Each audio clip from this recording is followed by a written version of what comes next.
Okay, all praises to the Most High God, all praises to the Most High. So, sisters, today is your day. All praise to the Lord. All right. Let me up the volume a little bit. Okay, so tonight's topic is called the mindset of a high value woman. The mindset of a high value woman. The mindset of a high value sister. Okay, we're gonna open up. So there's three things I'm gonna deal with. Okay. We're going to deal with the characteristics of the mindset of a high value sister. Okay. So the first characteristics of a high value sister, the mindset of a high value sister, is that she's got skills. Okay. This sister got skills. So we're going to deal with that. Okay. We are going to deal with that thing. Watch this. Give me the book of Tobit 2, verse 11. Tobit 2, verse 11. Okay. You see, a high value, the mindset of a high value sister. This sister right here, she got skills. Okay, watch this. Give me the book of Tobit, chapter 2, verse 11. Tobit chapter 2, verse 11. Come on. For the grace of God that bringeth salvation hath appeared to... Not Titus, Tobit. Oh. Tobit, come on, stay with me. Tobit 2, verse 11. Okay. Apologies. All praises. Tobit 2, verse 11. Let's get that. Tobit chapter 2, verse 11. Read. And my wife Anna did take women's works to do. What did she do? Did take women's works to do.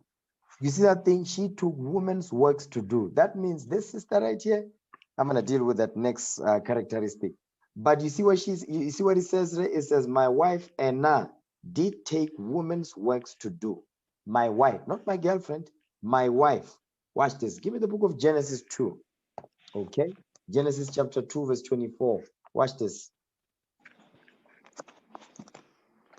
The book of Genesis chapter 2, verse 24. Come on. Therefore shall a man leave his father and his mother, and shall cleave unto his wife. His what?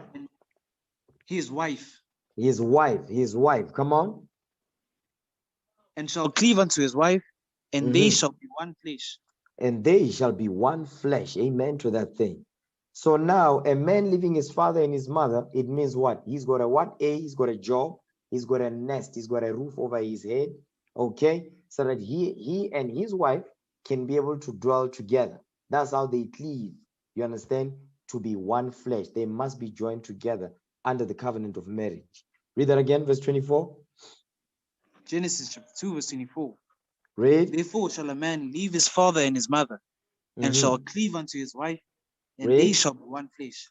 You shall cleave unto his wife, and they shall be one flesh. So now that this is a married couple right here. You understand? The couple, the man and woman, they are married. Okay. The brother has a job. Guess what? The sister also got skills to help her husband. You understand? She's not a ball and chain.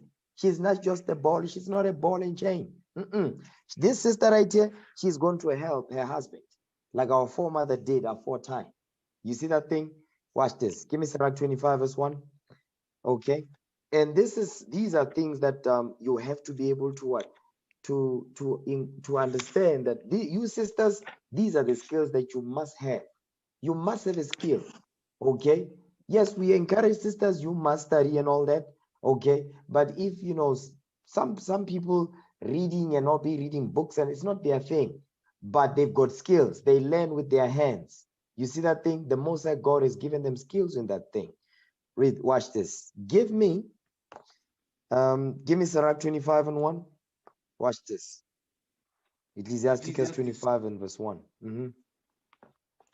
Ecclesiastes 25 verse 1. Come on. In three things I was beautified and stood up beautiful, both before God and men. Come on. The unity of brethren, the love of neighbors. Read. A man and a wife that agree together. A man and a wife that agree together. So you see that part right there? A man and a wife that agree together. Those are some of the things that beautify the Most High God. So when a man and a woman come together, you understand the brother has a job, the sister has skills. She can help her household. She'll be able to assist in the house. She's not going to be a pillar of rest.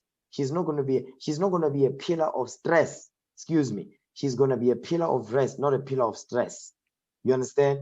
And guess what? She's coming with skills. She's going to be able to help her husband. You understand?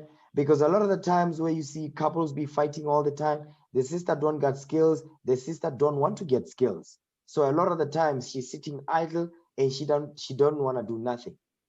You understand? She'll always be complaining about whatever it is, whatever. There's everything that coming out of her mouth, she's always complaining about something. You understand? Why?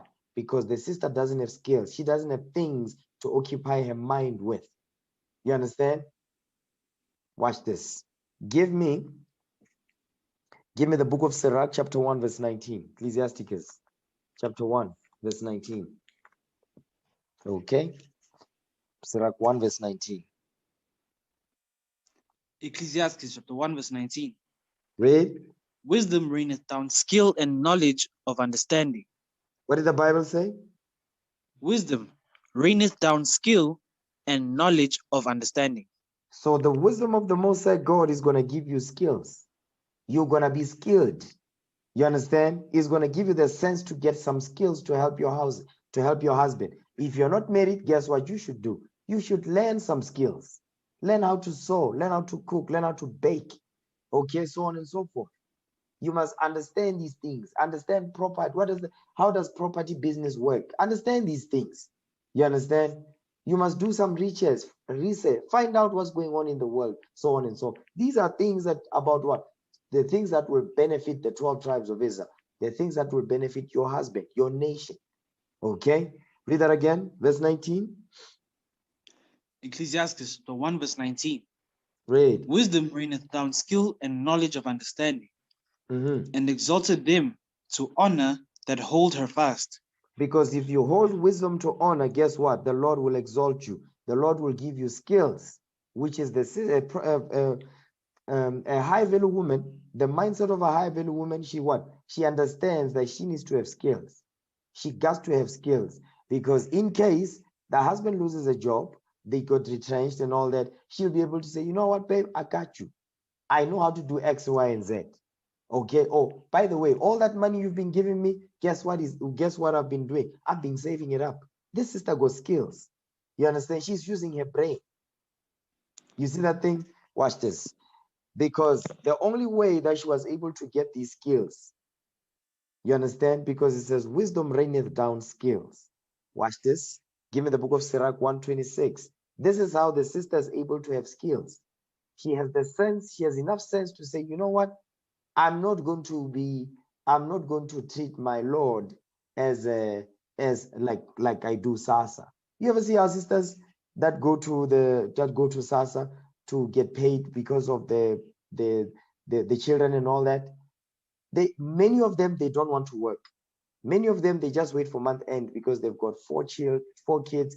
They're gonna get paid for all of them, and they don't even take that money to use it for the children. It doesn't benefit the children at all. It benefits them. That sister doesn't have sense, okay? Because she doesn't have skills. Read what you got. Sirach 126. Ecclesiastes chapter 1 verse 26. Come on. If thou desire wisdom, keep the commandments, Mm-hmm. and the Lord shall give her unto thee. You see that thing? If thou desire wisdom, if wisdom is what you desire, if wisdom is the apple of your eye, guess what? It says, keep the commandments, and the Lord shall give it unto thee. So when the Lord gives you that wisdom, wisdom is going to give you enough sense to get skills. So you know what? I need to have some skills. Anything can happen. I need to have skills so I can be able to do what? To support myself, to support my household, to support my children, and so forth. That's the mindset that's the mindset of a high value woman. A high value woman thinks like that. Because this thing, yes, we dealt with the virtuous woman, the characteristics of a virtuous woman. Now we're dealing with the mindset of that sister right there. That sister's got skills. You understand? If she doesn't have skills, guess what she does? She acquires skills. That's why I tell you, sisters, learn how to sew, learn how to bake, learn how to cook. Okay? Because what's going to happen is that you brothers, when you get married, when you prove in the sister, make sure the sister can cook. Because if you don't, then you get married, guess what? The honeymoon period will be done. You understand? And now it's time for you are tired of your fast foods and all that. Now it's time for the sister to cook something, and you discover she don't know how to cook. Okay, but there's a program that is being implemented.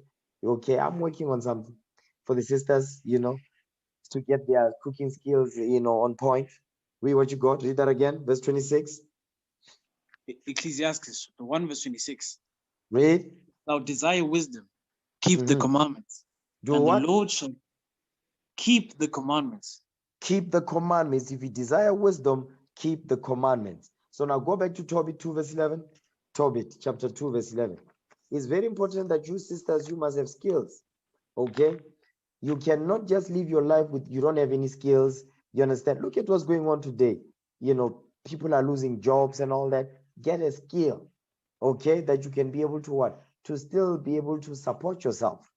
If you're not married, if you are married, you'll be able to support yourself, meaning what? You're going to support your house, you're going to help your husband, and so forth. Go back to Tobit 2 verse 11. Read that again. Tobit chapter 2 verse 11. Read. And my wife Anna did take women's works to do. She took women's works to do, meaning this sister right there, this foremother, she had skills. That's why when our forefather Tobit was blind, she said, you know what, I'm gonna deal with stuff now. He was blind for 8 years, and she was able to hold things down, to hold him down. You see that thing? So that's the mindset of a high value woman. She thinks like that. Okay, she doesn't think welfare. She doesn't think that all the time, like our sister's been doing that, go to SASA every month. Watch this. Give me Exodus 12 verse 34. We're going to give some examples. You understand? Exodus 12. When we came out of Egypt, just look at our foremothers now. Watch this. Exodus chapter 12, okay, and verse 34. Watch this. The book of Exodus 12 verse 34. Come on. And the people took their dough before it was leavened. And the what? And the people took their dough before it was leavened. The people took their dough before it was leavened. There's always been a custom in Israel. The sisters are the one that deals with the kitchen and all that. So what you are seeing here, it says the people took their dough before it was leavened, because the sisters mainly, they are the ones that handle the kitchen. Watch this. Go ahead. And the people took their dough before it was leavened. Read. Their kneading troughs, being bound up in their clothes upon their shoulders. You see that thing? Upon their shoulders. But what you want to see there, it says, and the people took their dough before it was leavened. Their kneading troughs. So guess what? In order for you to knead dough, you need skills to do that. You need to learn. You need to practice. You need to apply yourself, so you can start to develop it ends up being, it turns into a science. You start to understand the techniques on how to mix the dough for something glorious to come out. Okay? Not death in the pot. Watch this. Give me Proverbs 31 verse 15. Proverbs chapter 31 verse 15. So our foremothers, they were bad in the kitchen. They knew how to deal with the kitchen stuff. The food, they were bad in the kitchen. They could cook. You understand? So you sisters, you cannot be a sister who don't know how to cook. That's not going to happen in Israel. You understand? You must learn how to cook. Okay, some of you know, you have your aunts in the world. You know, your aunt used to cook. Your aunt or your cousin, she knows how to cook something beautiful. You go, why don't you go to her and ask her, how do you cook this? Because some of you think you can't actually go to your cousin who you know, that cousin right there, she knows how to cook. You can go to and ask her, hey, cuz, how do you make this type of thing? How do you make this thing? Show me. What is the temperature? How do you mix? But some of you don't want to do that. Okay? Proverbs 31 verse 15. Watch this. Proverbs 31 verse 15. Come on. She riseth also while it is yet night, giveth meat to her household, and doeth what? And giveth meat to her household. And giveth meat to her household. Meaning this sister, she knows how to cook. You understand? She knows how to throw down in the kitchen. She got some skills. Okay, come on. And giveth meat to her household, and a portion to her maidens. because our foremothers back there had maids, okay? They had servants and all that. Okay, watch this. Jump down, give me Luke 10:38. Luke 10:38. This sister right here, it says, she give what? She giveth meat to her household. She knew how to cook. She had skills. Because the same skills that you can apply in your house, guess what? When things go bad, guess what you can do? You can actually cook food and go to a corner and set up a small table and sell food. You see our sisters that are coming from Ghana, you understand, Gabon, those places. When they arrive here, you see a sister be sitting a kasi, you know, you every day you pass her, she's always asking for money. But the sister come from the Congo. She arrives here, guess what she does? Within a week, she already set up something in the corner. She's selling uh um she's selling biscuits and bread and whatnot, whatever you have you. But guess what? You know what the problem is? Pride. You know, South African women, very, very prideful. The problem is those that are coming from the Congo, when they arrive here, they adopt the mindset of a South African black ashy woman. That's what happens. Okay? Give me that thing. Give me that in Luke 10:38. Watch this. Our foremothers, they had skills in the kitchen. So that's a requirement, brothers. A sister must know how to cook. You must test the sister when you are proving it. You understand? Ask her to cook something. To ask her to cook something for you and see if she's good with the kitchen. She knows how to cook. Okay? And guess what?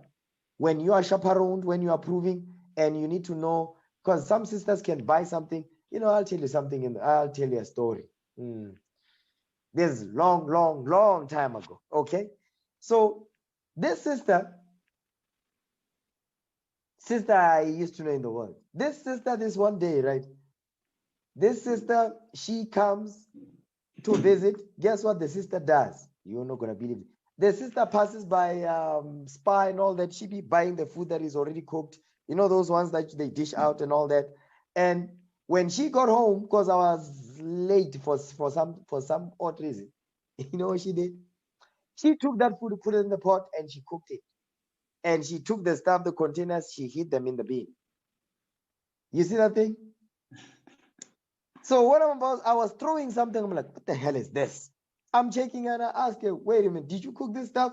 I'm like, you see that thing? Red flags right there. Read that part again. Luke 10:38. Some sisters will do that, brothers. My point in what I'm saying is make sure that when you are going to be chaperoned, of course. But here's the thing. When you go to her house, so that she make sure that you are there, you can see that she's cooking. That's what you got to do, to see if she knows how to cook, or she didn't just go buy food and put it in the pot and heat it up and say, here. Okay? Luke 10:38. Watch this. Luke chapter 10, verse 38. Come on. Now it came to pass as they went that he entered into a certain village, and a certain woman named Martha received him into her house. So the him here is Christ. So Martha received Christ into her house. Go ahead. And she had a sister called Mary, which also sat at Jesus' feet and heard his word. She did what? And heard his word. No, she did what? No, we said which also did what? Which also sat at Jesus' feet and heard his word. He says she sat at Jesus Christ's feet and heard his word. Because guess what? There was women disciples. It wasn't just the men. There was men disciples, which were the main ones, but there was women disciples as well. So she was a disciple. She sat at Jesus' feet. Okay, I'm going to show you what that means. Give me the book of Acts. Okay, this is the Apostle Paul. This is the Apostle Paul's testimony right here. Watch this. Okay, give me Acts 22. Acts chapter 22, start at verse 1.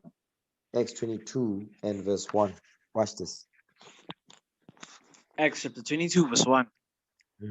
Men, brethren, and fathers, hear ye my defense, which I make now unto you. It says, men, brethren, and fathers, hear ye my defense, which I make now unto you. Come on, put some power in this thing. Go ahead. Acts chapter 22, verse 1. Read. Men, brethren, and fathers, hear ye my defense, which I make now unto you. Come on. And when they heard that he spake in the Hebrew tongue to them, they kept the more silence.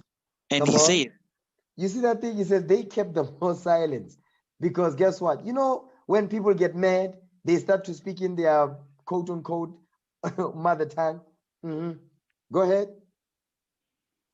I am verily a man which am a Jew, Come on. born in Tarsus, a city in Cilicia, Read. brought up in this city at the feet of Gamaliel. Gamaliel. So Gamaliel was to Paul. He was the one that taught the apostle Paul. You understand? The law. He's the one that taught the apostle Paul. The law says at the feet of Gamaliel. Go ahead. Yet brought up in the city at the feet of Gamaliel, Read. and taught according to the perfect manner of the law of the fathers, and was zealous toward God, as ye all are this day. So now he says the part I wanted out of that is that yet brought up in this city at the feet of Gamaliel. So that's the same thing we read in the book of Luke 10. Okay, Luke chapter 10 and verse 39 with Mary, who sat at Jesus' feet, meaning she was learning. Okay, go back to Luke 10 verse 39.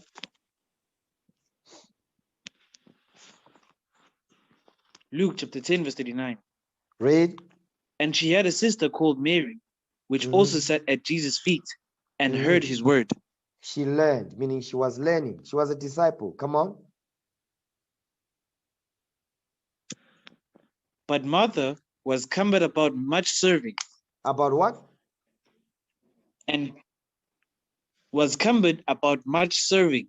So Martha was occupied with serving the food. So her job was to serve. So guess what she was doing? She was bad and she knew how to throw down in the kitchen. You understand? She knew how to throw down in the kitchen.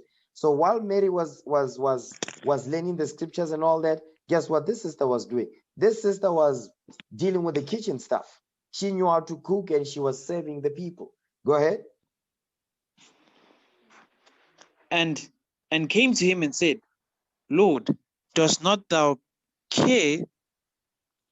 And came to him and said, Lord, dost thou not care that my sister hath left me to serve alone? Bid her therefore that she help me. You see what she's saying? He says, could you tell my sister to come and help me with this? So because Christ said, listen, deal with it, okay? You must, Martha, you handle your thing. You understand? Mary has chosen something different. That's your office. You handle it. You handle that office. So the point is, she was what? She was bad in the kitchen. She was good in the kitchen. She was, because a lot of the times is some sisters will come in and some sisters, you know, they are already here. Some sisters be thinking, you know what? Why do we got to serve the men like this? Why do we have, listen, sister, that's your job. That's your office because that's the kitchen. You need to know that department inside out. That's your department. You must love it. You must own it. You must listen, do it with joy. So that when you cook, there's no death in the pot. Because I tell you, if you cook, but you don't like doing it, the people, guess what? It's not going to be nice. You know, you kill the people. Okay, watch this. Give me the book of Proverbs 31, verse 14. Proverbs 31, verse 14. So, sisters, you make sure that you master your office. Okay, you must master that office. Sister that don't know how to cook, I won't even listen to nothing you say. Okay, because when you get married, what's going to happen? And before you get married, you need to know how to cook, so we can say that sister right there, that's a good sister. She know how to cook. You understand? She got skills, so on, and she's industrious, so on and so forth. That is what the Lord is looking for. Guess what? That's what your Lord is looking for, will be looking for as well. Proverbs chapter 31, verse 14. Proverbs chapter 31, verse 14. Read. She is like the merchant's ships. She bringeth her food from afar. You see that thing? She bringeth her food from afar. This sister right here, she knows where to get the best food because she knows, you see, because think about it. If the kitchen is your department, you need to know anything and everything about that department. Meaning what? You must know where to get the best food. You understand? You must know where to get the best food first and foremost. Okay, you must know how much things cost. You understand? You must know the price, general price of things that you're going to purchase. You must know the value of the things that you buy. As a high value woman, you must know these things. Guess what? Because the things that your Lord is gonna eat, the things your children are gonna eat, the things that you're gonna cook for the congregation, it must be top-notch things. You understand? You can't just be going to the street corner, you see like the tomatoes are rotten, you just be taking. No. So for you to acquire that skill, guess what you got to do? You have to go out and actually be doing that stuff. It's not going to fall on your lap. You must apply that. And by so doing, guess what you're going to know how to do? You're going to know how to budget. Okay. You're going to know how to budget grocery. You're going to know how much you're going to buy you're going to buy the groceries you're going to buy. Another thing that's going to teach you is going to teach you how to do it, not to bleed money. So whatever cents you have left, guess where they go? You save them. Why? Because you are preparing for the rainy day. That's how you got to think. You must have skills to be able to do what? To help your household and your nation. Read that again. Verse 14. Proverbs chapter 31 verse 14. Come on. She is like the merchant ships. She bringeth her food from afar. You see that a merchant, because a merchant deals with trade. You understand? Trade of what? Goods and services. So the sisters knows where to get the best goods. She knows where to get the best services in order what? To benefit her people. She knows that to benefit her Lord, to benefit her children. She knows where to find those things. You understand? Watch this. Give me the book of jump up to verse 13. Read verse 13. Proverbs 31, verse 13. Read verse 13 for me. Verse 13. She seeketh wool and flax. She does what? And worketh willingly. She seeketh wool and flax. Come on. And worketh willingly with her hands. So the key word out of that verse, it says seek. She seeketh wool. That means she needs to know, she would have to what? In order for her to find out where to get the best sewing materials, for instance. You understand? We dealt with the food department. That's a skill. You must have that skill. Another skill is you make clothes. Learn how to sew. You understand? Because when you look around you, sisters, look at what our sisters wear in the world. I mean, talking about in the world. Look at the type of dresses our sisters wear. When you go to the shops, look at the stuff that they sell for the sisters. Not just for the older sisters, not for the younger sisters, but also for the children. Everything is see-through. So that's where you come in. You say, you know what the hell is this?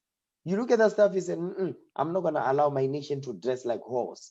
I don't want our sisters to dress like this. Guess what I'm going to do? I'm going to come up with a plan. I got a plan. I'm going to do X, Y, and Z. I'm going to go and look for where to get the best material, you understand, and the cost-effective material that I can afford to start to do it, to learn a skill on how to sew, because I've identified a problem in my community, in my nation. Guess what I'm going to do? I'm going to help my nation. That's the mindset you must have. Okay? Read that again. Verse 13. Proverbs 31 verse 13. Read. She seeketh wool and flax and worketh willingly with her hands. You see that thing? She worketh willingly. She takes initiative. You understand? She worketh willingly with her hands. She seeketh wool, meaning she does research. This sisters, she does research. You understand? Because to seek means to today, how do you seek? You go to Google to seek stuff. You understand? And once you get you watch the videos on where to find the stuff, the articles, where to find the best, whatever material that you need, guess where you go? Now you start to see where these things are sold. You go there. You know where the flea markets are. You know, like on Sunday, that's the best time when there's multiple flea markets. Sisters, if you ask them, do you know any flea markets where they sell different things, clothes and material? Them sisters don't know. Why? Because your mindset, that's what we are dealing with this day. Okay, jump down to verse 19. Proverbs chapter 31 verse 19. Come on. She layeth her hands to the spindle. She does what? And her hands, she layeth her hands to the spindle. She layeth her hands to the spindle. Go ahead. And her hands hold the distaff. The distaff. We went over this a couple of days ago, I believe. Okay, it says she layeth her hands to the spindle, and her hands hold the distaff. Meaning, because our foremothers, guess what they did? I'm gonna deal with that a little bit later. But jump up to verse 16. Jump up to verse 16. Verse 16. Mhm. She considereth the field. She does what? And she considereth a field. She considereth a field, meaning land. She what? You know what? I need to buy property. She thinks about things like this. She's industrious. Go ahead. She considereth a field and Mhm. buyeth it. Where do you think she's gonna get the money to do that? Because the sister got skills. You understand? She's using her skill to save up money to buy land, to buy property. Go ahead. With the fruit of her hands, she planted a vineyard. You see that part right there? It says, with the fruit of her hands, jump down to verse 31. Watch this. With the fruits of her hands. Verse 31. Mhm. Give her of the fruit of her hands. Do what? And give her of the fruit of her hands. The fruit of her hand is the good works that she does, because the sister decided, you know what? In order for me to have good fruits, good works, I must learn a skill. I must have skills in something so that my skill will be able to bear fruit so I can benefit my people. You see that part right there? Read that again. Proverbs chapter 31, verse 31. Give her of the fruit of her hands. Read. And let her own works praise her in the gates. Because in the gates, that's where you find the leaders of Israel. So the leaders of Israel, they were fully aware of which sisters are putting in the work. So it says, give her of the fruit of her hands, and let her own works, meaning this sister, she's not riding on her Lord's reputation, or she's not riding on her Lord's position in the congregation. No, she's not saying, oh no, that's a soldier, that's a bishop, that's a captain, I'm just going to hide behind my husband's position. No, this sister she's got her own works to praise her. She's got her own. You know what she's doing? She's putting in work. She's putting in, and by so doing, guess what she's doing? She's honoring her husband. She's honoring her husband. You see that thing? She's applying that which she's learning. So guess what that is? She's honoring the man of the Most High God and glorifying the Father which is in heaven. So what you are seeing here says, give her of the fruit of her hands, and let her own works praise her in the gates. Meaning what? The men of Israel gonna know when you want work done in the sister's side, on the sister's, you know which sister to call, and she will get it done. You're not gonna have to go back and forth with her. She knows. She takes it to the instruction. She applies it. You don't have to be following her around. That's what this is going into. Jump back up to verse 16. Okay. Proverbs chapter 31, verse 16. Read. She considereth a field and She does buyeth what? it. She considereth a field and buyeth it. Watch this. Go ahead. With the fruit of her hands, she planted a vineyard. With the fruit of her hands, mean what? This sister got skills, and she's gonna put in work behind the skills she's got. That's what the sister will do. So now it says she planted a vineyard. Guess what? Watch this. Watch this. Go back to verse 19. Read verse 19 now. Verse 19. She layeth her hands to the spindle. Go ahead. And her hands hold the distaff. So now it says she lays her hands to the spindle, and her hands take hold. It says what? And her hands hold the distaff. What I want to show you here, brothers, you sisters particularly, okay, is that she considered the field, and she what? She buyeth it, and she what? It says, with the fruit of her hands, she planted that vineyard, meaning she's going to work that land. She's not going to get somebody else to do it. She will do it herself. Why? Because the sister's not lazy. But here's the thing, because today we don't own land. We don't have none of that stuff. You understand? As a nation. So now, guess what? You know, you go to the places where you can find the best material to make these clothes. Okay? Because back then, they would buy land, they would plant cotton. You understand? Cotton plant. So what they will do, the cotton will grow. Guess they will pick the cotton, and they will create what? They will create wool, so that they can be able to sew the clothes. They'll create material so they can be able to sew the clothes. That's the mindset. So today we don't have that. You can't say, no, but I don't have a field. I don't have land. Yeah, if you don't have it, go to Oriental Plaza. There's a lot of material that are sold. That's not the only place. There's multiple places that you can seek and find and be able to compare prices and say, you know what,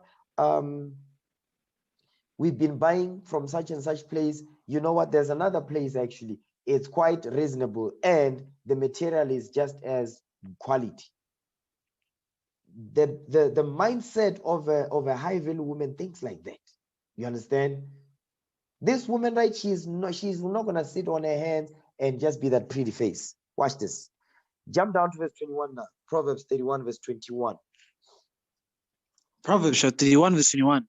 Come on. She is not afraid of the snow for her household, for all her household are clothed with scarlet.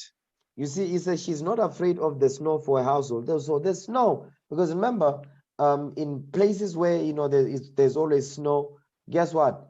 At night it becomes a lot more extensive. So in the morning when you wake up, the snow will have covered the whole yard, would have covered the routes that you take and all that. Guess what happens? When you say she's not afraid of the snow, guess what you will do? She wakes up early in the morning. Jump back up to verse 15 so we can prove that. Verse 15. Watch this. Verse 15. Read. She riseth also while it is yet night. You see that part right there? While it is yet night. She's an early bird. She will catch the first worm. You see that thing? Go back to verse 21. Verse 21. She is not afraid of the snow for her household, Read. for all her household are clothed with scarlet. So now when she wakes up early in the morning before everybody else wakes up, she will move the snow out of the way. Because why? She's got work to do. This woman got skills, and she will take her skills to do what? To bear. She will make sure that her skills bear fruit. That's the mindset. That's the mindset she got. You see what I'm saying? That is the mindset that she's got. Jump down, keep reading. Read verse 22. Verse 22. She maketh herself coverings of tapestry. She maketh herself. She's doing it herself. So in order for her to do that, first she considered her field, a land, property. She buys one, a place of business where she's going to operate. Because guess what? She's thinking, you know what? Let me get property. In that property, I'm going to what? I've got skills. I can sew. I can make clothes. I can make garments. Guess what? I can come up with new garments, new fashion. You understand? I can design.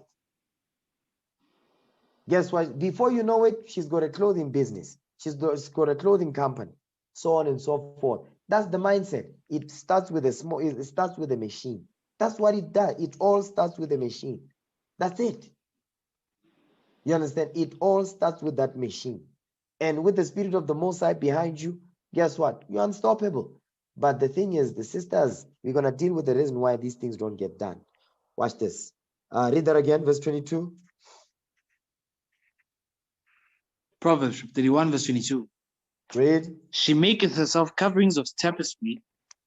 Her clothing is silk and purple. You see, she knows different type of materials for different type of clothes, because she knows that every season comes with the specific clothing. That's why in the congregation, we're talking to Sister Tavo, listen, we need clothes for different seasons and so forth. Well, that's biblical. You understand? All these different materials, they are what? They are compatible with different types of seasons and things like that. So that's why I say verse 22, she maketh herself coverings of tapestry. She does this herself.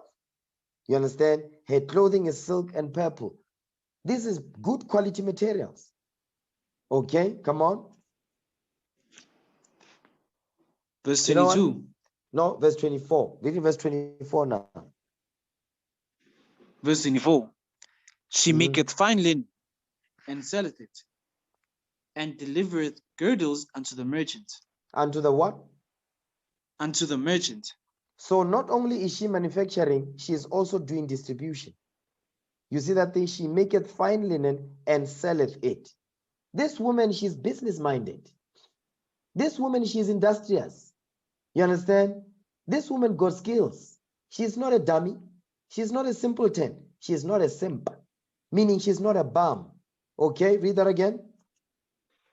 Proverbs chapter 31, verse 24. Read. She maketh fine linen and selleth it, Mhm. and delivereth girdles unto the merchant. You see that thing? She maketh fine linen and selleth it, and delivereth girdles unto the merchant. Remember, like she's like a merchant ship. She knows where to get what. Because in order for her to be able to know where to get what, that means when she opens her tongue, read verse 26 now. This is why she's able to get the best stuff that she wants for what? For her business and all that, for her household, for her nation, for her Lord above all, more importantly. You see what I'm saying? So watch this. This is what's running the show. Verse 26. Watch this.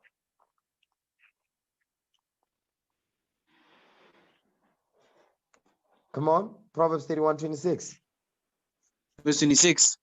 She Mhm. openeth her mouth with wisdom, Read.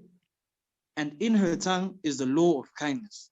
You see that thing right there? She openeth her mouth with wisdom. This sister is this is not a dumb sister. She's not a light woman. You understand? She openeth her mouth with wisdom, meaning when she knows how to filter her words. Okay, that's why I be telling you, sisters, clean your speech. In her tongue is the law of kindness. You know, there's a sister. All praise to the Most High. She converted before she passed on, before the Lord called her back home. This sister, she used to sell. She was one of the street vendors. She used to sell here in Galfontein.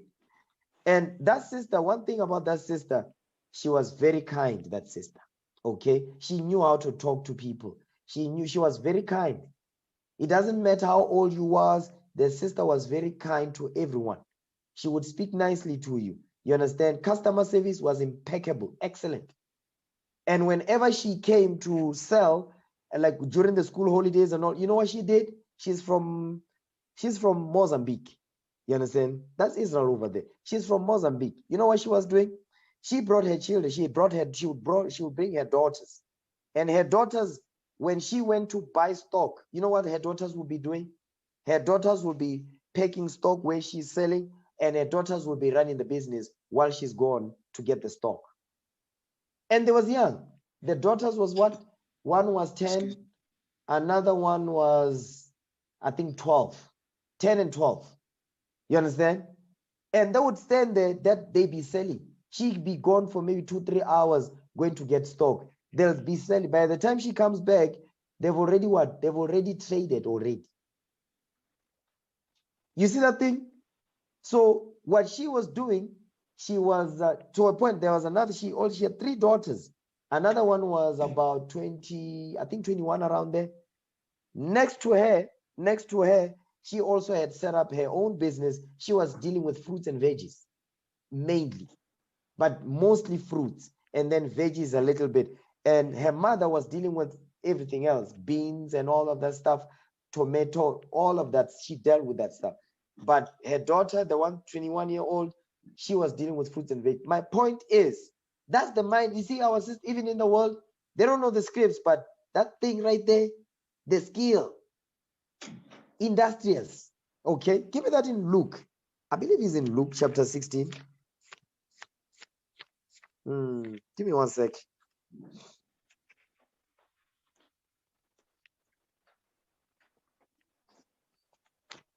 I believe it's Luke 16. Let me look at it.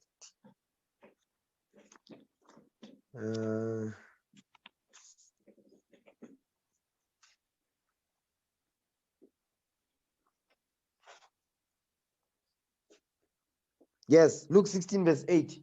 Read that. Let me highlight this. Luke 16 verse 8. Read that. Luke chapter 16, verse 8. Come on. And the Lord commended the unjust steward because he had done wisely. Come For the on. children of this world are in their generation wiser than the children of light. You see what Christ said? That's what Christ observed. It says, hold on, the unjust stewards, because he had done wisely. Meaning what? They had wisdom. You understand? They had sense. Without the scriptures, they had common sense to know. You know what? I have skills. I have people skills. So guess what I'm gonna do? I'm gonna open a business. I don't have to manufacture nothing, but I must know where to get the best things that I'm going to sell. That's what that sister was doing. You understand? So now it says, for the children of this world are in their generation wiser than the children of light. Meaning what? The Israelites, those of us, in the congregation, and those of wherever in the world that have been woken up to the truth of who they are according to the scriptures, guess what? They are simping with the Bible. Simps, a bunch of simps with Bibles. They are still making poor decisions. You see that thing? They are still grimy. Listen, the children of the world wiser than the children of light. You see, Christ was cutting. Why? Because that's what he was observing. That's what he saw. You understand? My point is, look, that sister, she was not in the truth, but towards the end of her age, the life and all that, she was changing. She was starting to wear beautiful garments, long garments, and covering her head and things of that nature. My point is this. Look, she's been used as an example, but she's in the world. There's another one at Boulders. She's from Maputo as well. She's from Maputo. That sister, right? She's an older sister. I used to see that sister, right? She wakes up very early every day. She will travel the whole of Boulders selling. She sells beans. She sells she sells beans. She cooks the beans. She'll sell mealie meal and all that, beans and mealie meal. That sister, she'll run the whole of Boulders, selling. Okay. And this one time I saw she was pregnant. No, you think she would stop? No. She had a huge tin can on top of her head. Guess what was in there? Mealie meal. Another time she'll be selling beans. She'll be moving around, just be selling. You understand? And and when she gave birth, she disappeared for a couple of somethings. And then when she came back, the child was older enough to be playing around. Guess what she did? While she was selling, she was no longer moving around. But what she would do is the child would be playing there. She'll be selling next to the child. That's so she can make sure that the child doesn't move around. She doesn't go far. That's the mindset. She didn't make, there's no excuse in her mind. That's the point. Okay? Go back to Proverbs 31. Proverbs 31, verse 24, once again. Proverbs chapter 31, verse 24. Read. She maketh fine linen and selleth it, and delivereth girdles unto the merchant. You see that thing? Verse 26 now, come on. Verse 26. She openeth her mouth in wisdom, and in her tongue is the law of kindness. In her tongue is the law of kindness. Now I'm coming back to my original thought, because I was giving the example of that sister. That sister, she had the law of kindness. She was kind. She knew how to talk to the customers and all of that. That's why there was always a crowd where she was selling. There was always a crowd where she was selling. You understand? And the black ashy demons around her, they hated that sister. They despised that sister. Okay? They did. Watch this. Read verse 25. Now, Proverbs 31, verse 25. Verse 25. Strength and honor are her clothing, and she shall rejoice in time to come. You see that thing? It says, strength and honor are her clothing, and she shall rejoice in time to come. Meaning what? In the future, guess what's going to happen? The rejoicing is going to come from the fruits of her hands. Because this sister, she's got her own works that she's doing in the body. She's not hiding behind her Lord. She's got her own works, this sister. That's why in verse 31 says, give her of the fruit of her hands, and let her own works praise her in the gate. You see that thing? The sister is using her skills that she's got to benefit Israel. Watch this. Let's give some examples. Give me the book of Acts. Give me First Ezra first. Give me First Ezra 4, verse 17. First Ezra chapter 4, verse 17.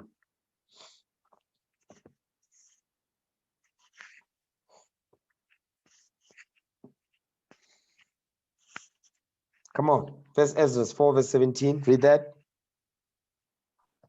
First Ezra chapter 4 verse 17. Read. Also make garments for men. They do what? These also make garments for men. That's the Proverbs 31, sister. They make garments for men. You understand? They make garments for men.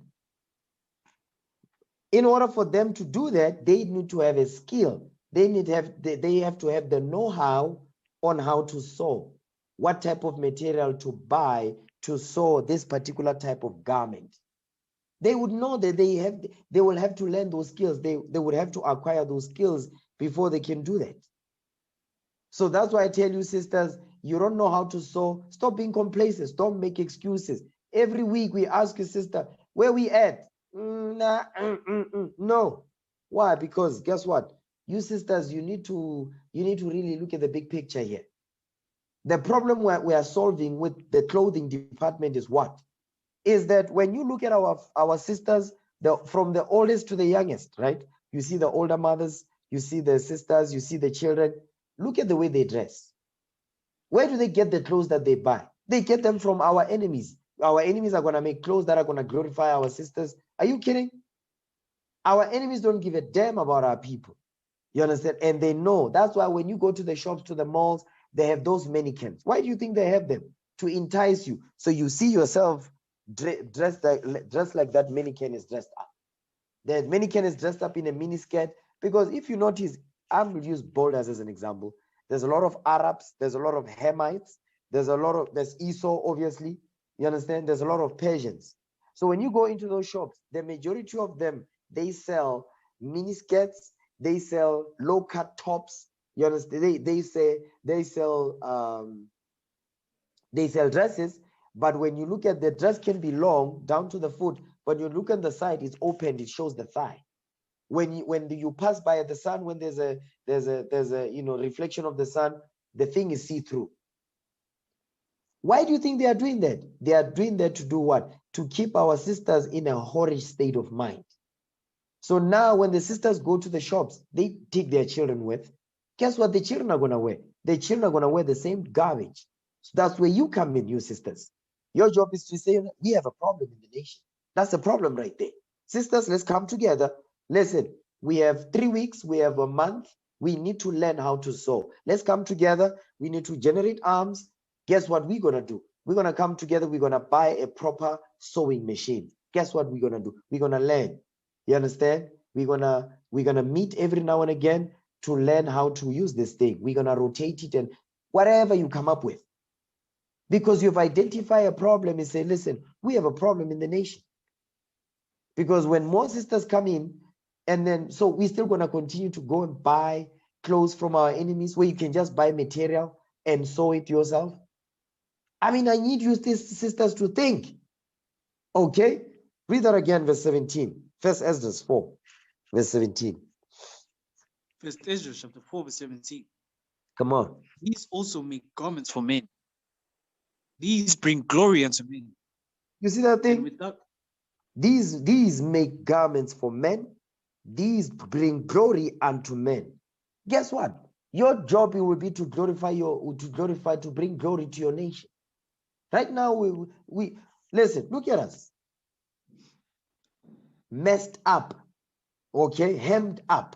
So now when you look at that, it says they made garments for men, okay, because the men come first, and then they made garments for the nation. You understand? Because they saw a problem and said, you know what, we need to fix this. The only way for us to fix it, we must acquire some skills, sisters. We need to learn how to sew to address the problem we are seeing in the community. So guess what? When you open that clothing shop, our people, even though they are not in the truth, but when they see the garments that you make, when they see how you look when you put them on, guess what? They'll be asking, sis, where did you buy that? No, by the way, there's a shop down there. Go to shop such and such.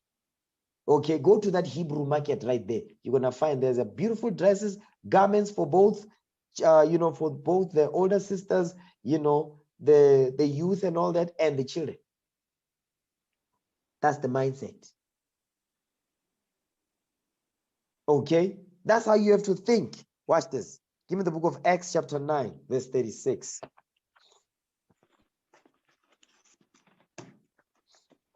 Acts 9 verse 36. This is our foremother Dorcas. Okay. Tabitha. Our foremother Tabitha. Read what you got. Acts 9:36.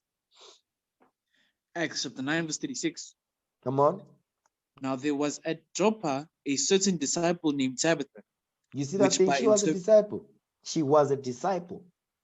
So the disciples wasn't just the men. No, the disciple just means student. She was a disciple. Okay, read that again.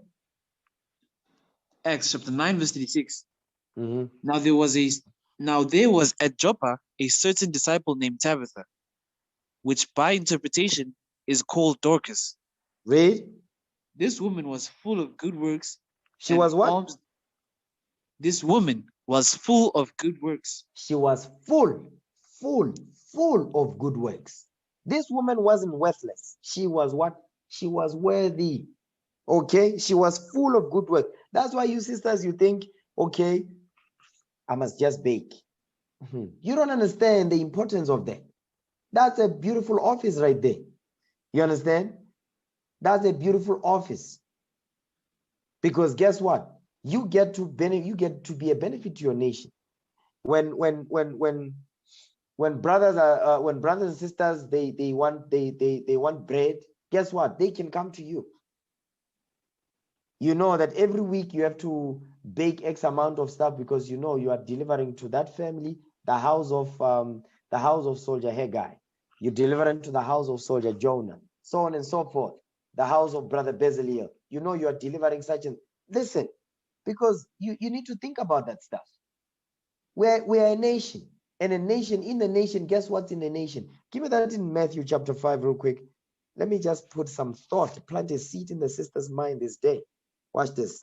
Give me Matthew chapter 5 and verse 14. Matthew 5 verse 14. Watch this. Matthew chapter 5 verse 14. Read. Ye are the light of the world.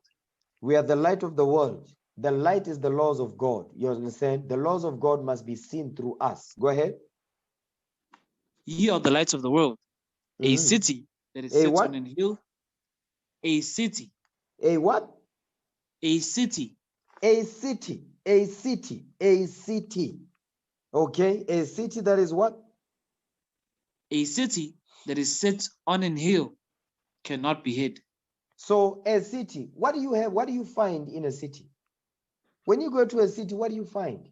Businesses, you find banks, you find restaurants, you understand? You find clothing shops, you find property, okay? You find in warehouses and so forth. I mean, in a city, you when you go to the city, you are going there to get the things that you need, whether it's be your hair, to do your hair, you understand? To get a massage, okay? To get oils for your skin and things of that nature. You see that thing? All of that to deck yourself. You go to the city to get those things. So the law says we are a city. So a city comprises of all those things. You buy food when you go to the the supermarket, you go to your ShopRite and Pick and Pays. So we need to start thinking about those things. For us as a people, we're a city.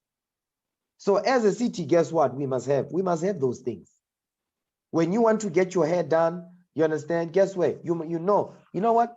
I'm gonna go to you're gonna go to your sister's salon. They only deal with Afro woolly hair. Okay, the long stringy hair will be our brothers and sisters, the Puerto Ricans, the Mexicans. You understand? The quote unquote coloreds here in South Africa, because many of them they are Bantu descent. Okay, they don't have hair of wool like us, like that. You understand? But they are Israel, a lot of them. My point is, you want to get your hair done, guess what? You go to you don't go to Sobe. What do they call these Edomite shops, these Edomite saloons and all? You don't go there. That's what you'll find in a city. Okay? Things of that nature. That's how you need to think, you sisters. I need you sisters to think like this. Okay? Watch this. Go back to Acts chapter 9, verse 36.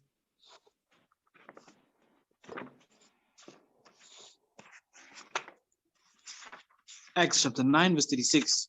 Read. Now there was at Joppa a certain disciple named Tabitha, which Read. by interpretation is called Dorcas. Mm-hmm. This woman was full of good works and Mm-hmm. alms deeds which You she see that did. thing? She was full of good works and alms deed which she did. So alms is not just talking about just giving money. No, the deeds. Those are alms as well. That's why here he's not saying alms. He's saying alms deeds. Okay, go ahead. Watch this. Verse 37. And it came to pass in those days that she was sick and Mm-hmm. died. We'll stop right there. She was what? She was sick and died. Stop right there. I want to show you something. Give me the book of Tobit 12. Tobit chapter 12 real quick. Watch this. Tobit chapter 12. We're going to start at verse 8. Tobit 12 verse 8. Watch this. Tobit chapter 12, verse 8. Mm-hmm. Prayer is good with fasting and alms and righteousness. Read. A little with righteousness is better than much with unrighteousness. Mm-hmm. It is better to give alms than to lay up gold. Now watch this. Next, going into it goes into alms, but the part we want to deal with is alms and righteousness. Alms. Alms. It is better to give alms than to lay up gold. Meaning what? It's better to give than you store that money for your own lustful stuff, for the lust of your flesh. Instead of give it to your nation, help your nation with whatever that you stored up. Go ahead. Verse 9.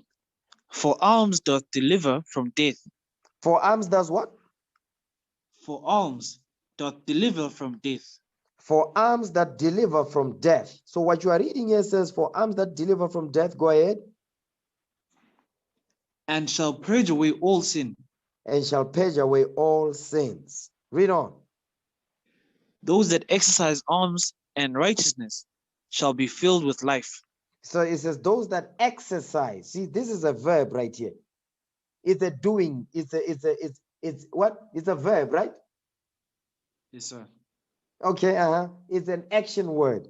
So it says those that exercise alms, meaning what? Their actions and righteousness shall be filled with life. Watch this. Go back to where he was at now. Acts chapter 9, verse 37. Acts chapter 9, verse 37. Come on. And it came to pass in those days that she was sick and died,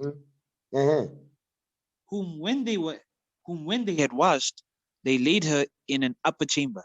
So now our foremother Tabitha, now she has passed on. It says she was sick and she died.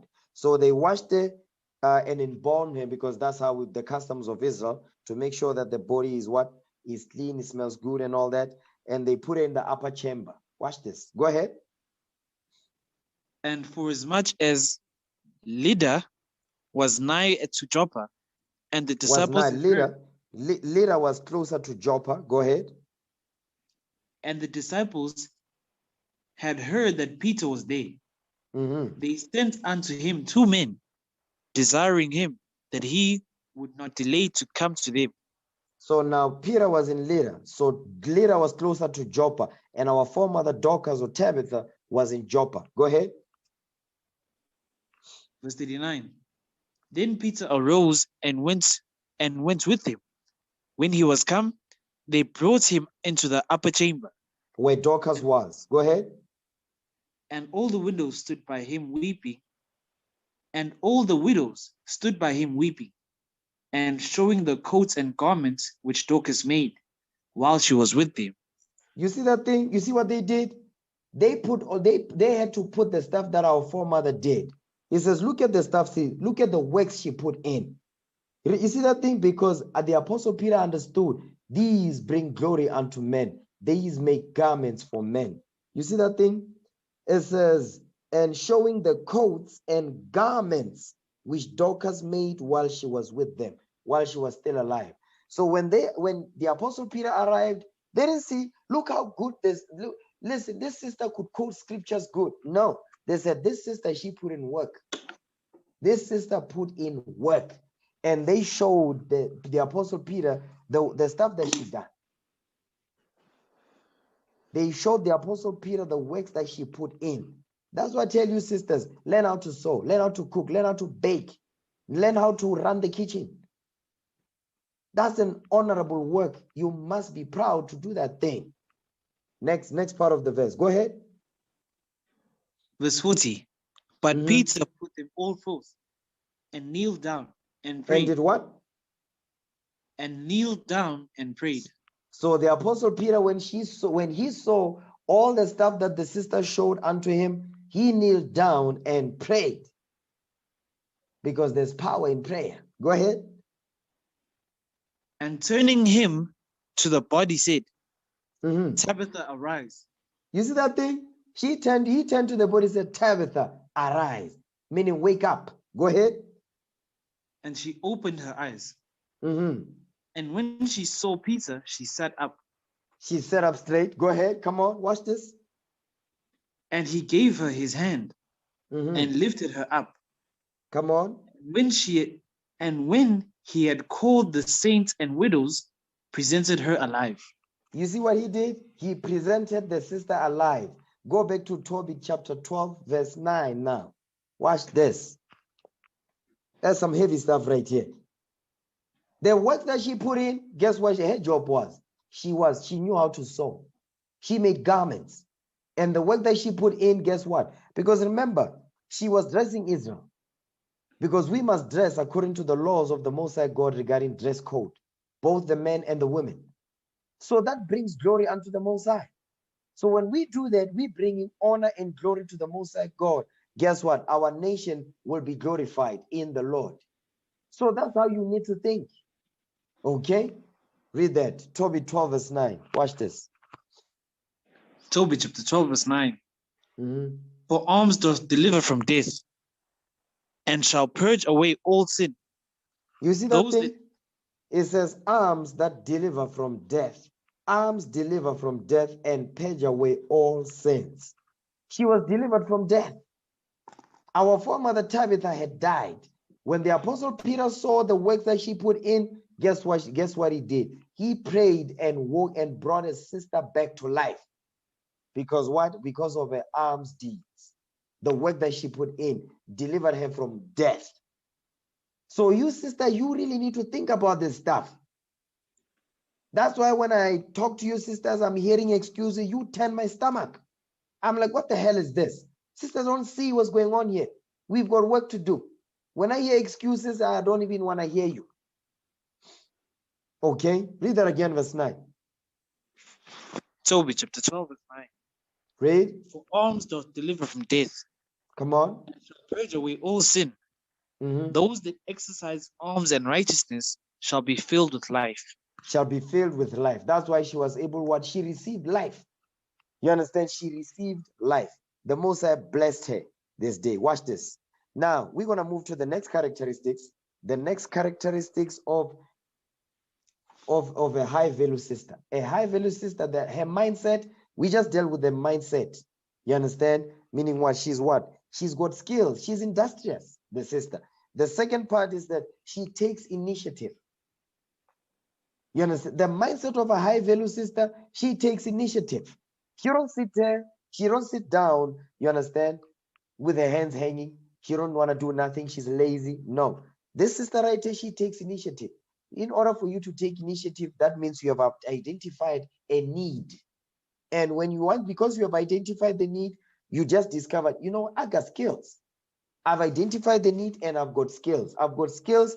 There's a need right there. Let me go and fulfill that need. Let me do the work. She will take initiative. Watch this. Go back to Tobit 2, verse 11.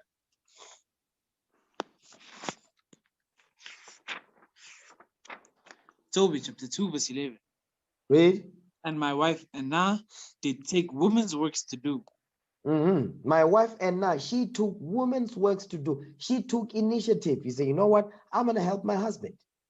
I'm going to help my husband and I'm going to help my nation. That was her mindset. She took initiative. She did not wait for Toby to say, hey, Pella, you see where we at? You see how things are? Can you go look for a job? Can you help me? You see, I cannot see, I'm blind now. No, she didn't wait to be told. She identified a need, and guess what? She decided, you know what? Let me fulfill this need. That's what she done. So guess what? You know, things must be done decently in order, obviously. So you've got an idea, you are seeing, you are identifying a need. Come to leadership and say, I'm seeing such and such. Okay. And then we look at it and say, okay, okay. But also we can say, okay, us to agree, we need to be able to understand, to see what reputation that the sister have. Is she lazy? Is she about the father's business, or is she just playing games? Because that's another thing we need to assess. We need to assess stuff like that. Okay. But watch this. Read verse 11 again. Tobit chapter 2 verse 11. Come on. And my wife Anna did take woman's works to do. Watch this. Next verse now. Verse 12. Mhm. And when she had sent them home to the owners, they paid her wages and gave her also besides a kid. You see what she did? When after she did the work, it says, and when she had sent them home to the owners, they paid her wages and gave her also besides a kid. Meaning what? A baby goat. So she was paid wages and she was given a kid over and above that. Watch this. Go ahead. Verse 13. Mhm. And when it was in my house and began. Remember, this is Tobit speaking. Tobit is giving you what went down. He's telling you what went down here. Okay, come on. And when it was in my house and began to cry. Not the kid. The kid began to cry, meaning the goat. Okay, the goat was making noise. Go ahead. I said unto her, Mhm. whence is this kid? Where does this goat come from? That's the question he's asking. Go ahead. Is it not stolen? You see what he's asking? Is it not stolen? Because in his mind, my wife doesn't work. So where did she get this stuff from? Because she took initiative. Because had she told Tobit, Tobit was not going to be surprised by this. You sisters see that? Hello? Yes, sir. The Yes, hell sir. is this? Where's the older sisters? What's Yes, wrong with sir. you sisters? You sisters get that? Yes, Yes, sir. sir. Okay, good. The hell is this? Read that again. Verse 13. Tobit chapter 2 verse 13. Read. And when it was in my house and began Mhm. to cry, I said unto her, Mhm. from whence is this kid? Is Read. it not stolen? Is it not stolen? Go ahead. Render it to the owners. He says, take it back. Take it back. Now you see what just went down, right? He just accused his wife of being a thief. That's what just happened here. He accused his wife of being a thief. Go ahead. For it is not lawful to eat anything that is stolen. Now he's accused. Listen, this thing was stolen. Take it back to the owners. It's not lawful to eat anything that is stolen. Go ahead. Watch this. But she replied upon me. Stop right there. It was. Hold on. She did what? But she replied upon me.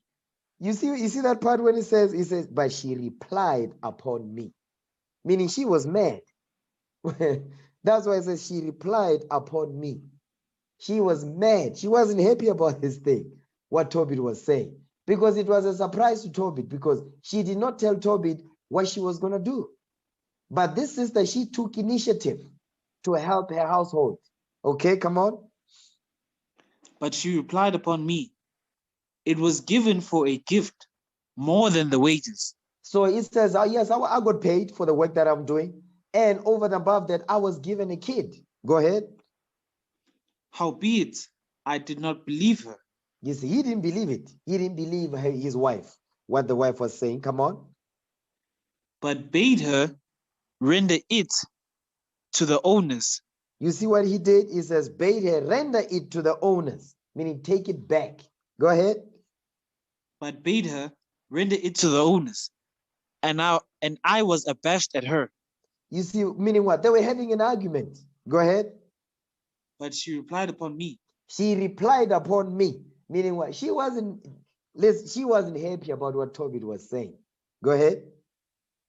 Where are thine alms and thy righteous deeds? You hold on. Wait. Read that part again. But she replied upon me, Where are thine alms and thy righteous deeds? He says, where are thy alms? Where are thine alms and thy righteous deeds? Now she's asking Tobit. Watch this. Behold, thou and all thy works are known. He says, the reason why I was able to get the stuff I'm getting, the job I've got, the kid that I'm given, is because of the works that you had put in while you were still able to take care of us. That's what she's saying right there. Go back to Sirach 25:1. Watch this. Ecclesiastes chapter 25 verse 1. Come on. In three things I was beautified and stood up beautiful both before God and men. Come on. The unity of brethren, the love of neighbors, a man and a wife that agree together. You see what he's saying? So what when he says a man and a wife that agree together, because what was our foremother doing? Our foremother, she was what? She was putting a brick in, because guess what? At this point, Tobit could no longer provide the way that he could, the way that he used to. So she saw that she's no what? My husband is being holding things down from the minute I've known this man until this time where he is. Now it's time for me to help him. You understand? Watch the next part. Read chapter 3, verse 1.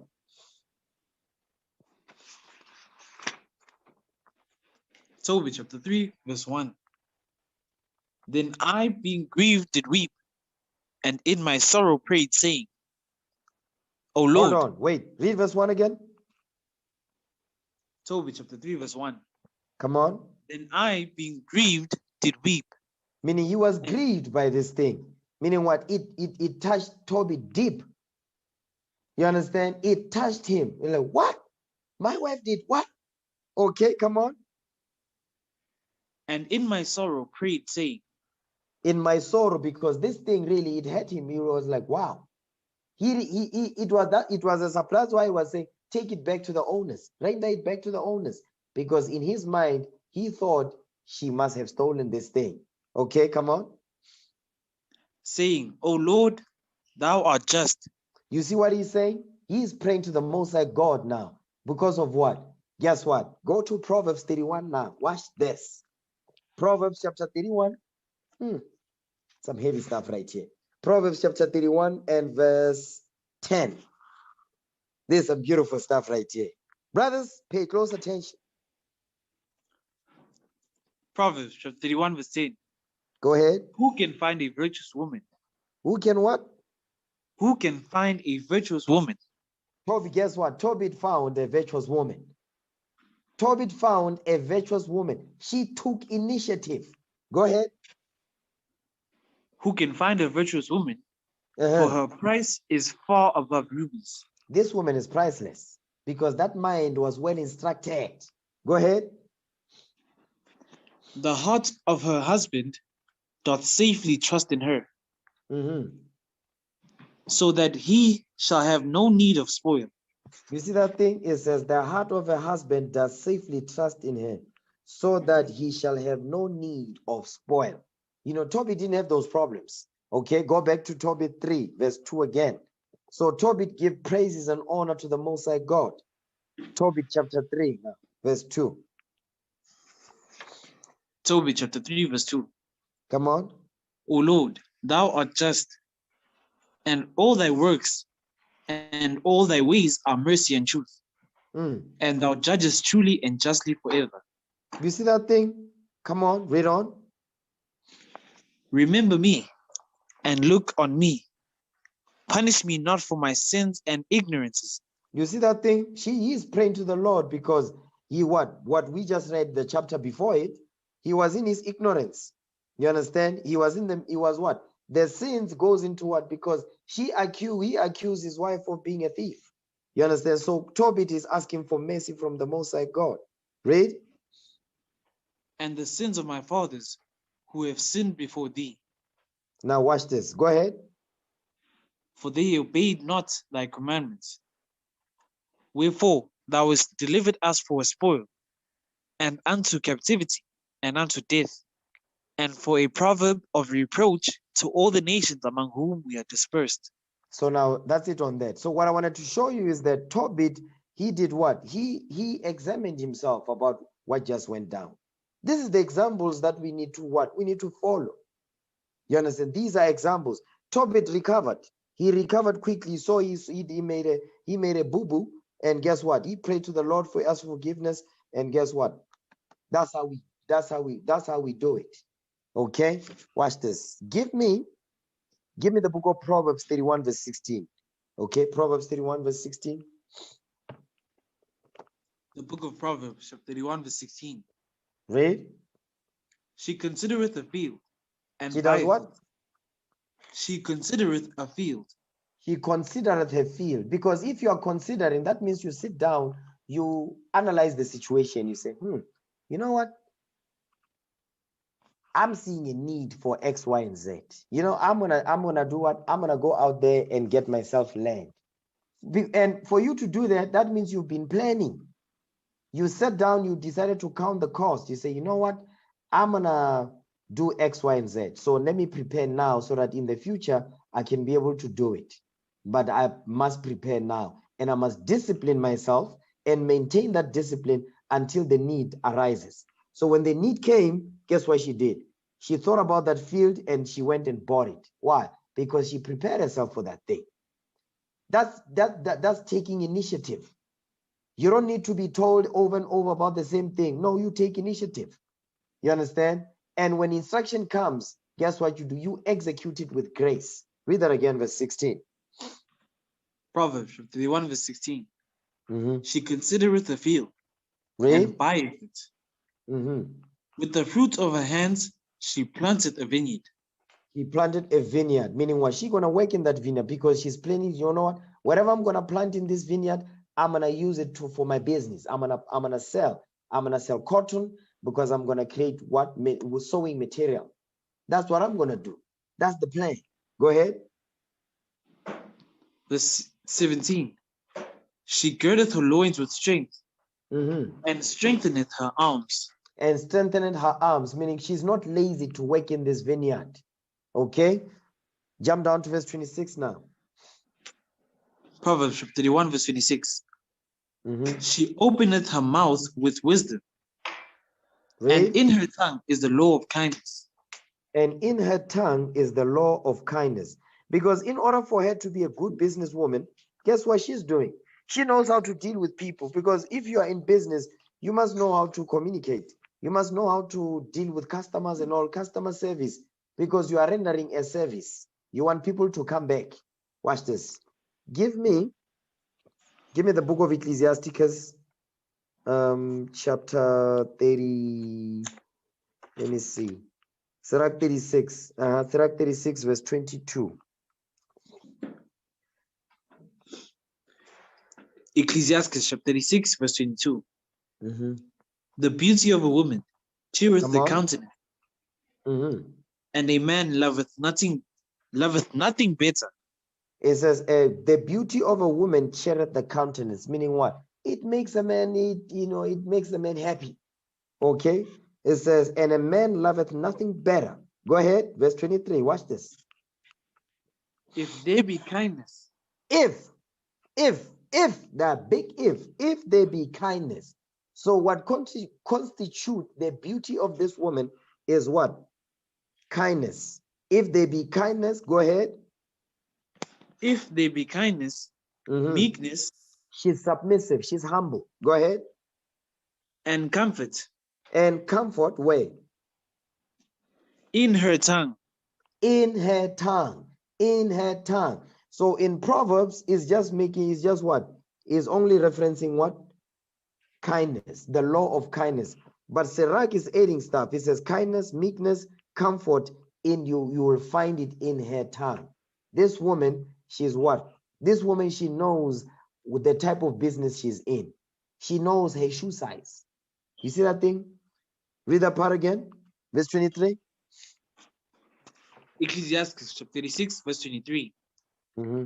If there be kindness, meekness, and comfort in her tongue, then is not her husband like other men. He says, then is not her husband like other men. The other women, I mean, the other men, they are not like this man. Because he's got himself a what? A virtuous woman. A high value sister. That is, her mindset is properly cooked. You understand? Watch this. Go back to Proverbs 31, verse 26 again. Proverbs 31, verse 26. Proverbs chapter 31, verse 26. Come on. He openeth her mouth in wisdom, Mhm. and in her tongue is the law of kindness. In her tongue is the law of kindness. Go ahead. She looketh to well the ways of her household. No. Come on, read that right. Verse 27 again. Proverbs chapter 31, verse 27. She looketh well to the ways of her household, Go ahead. and eateth not the bread of idleness. It says she looketh well to the ways of her household. Because this woman, give me Titus 2. Watch this. Give me the book of Titus. She looketh well to the ways of her household. When it comes to her house, listen, the house is always speak and span, everything is in order. You understand? The children also, they follow the same pattern.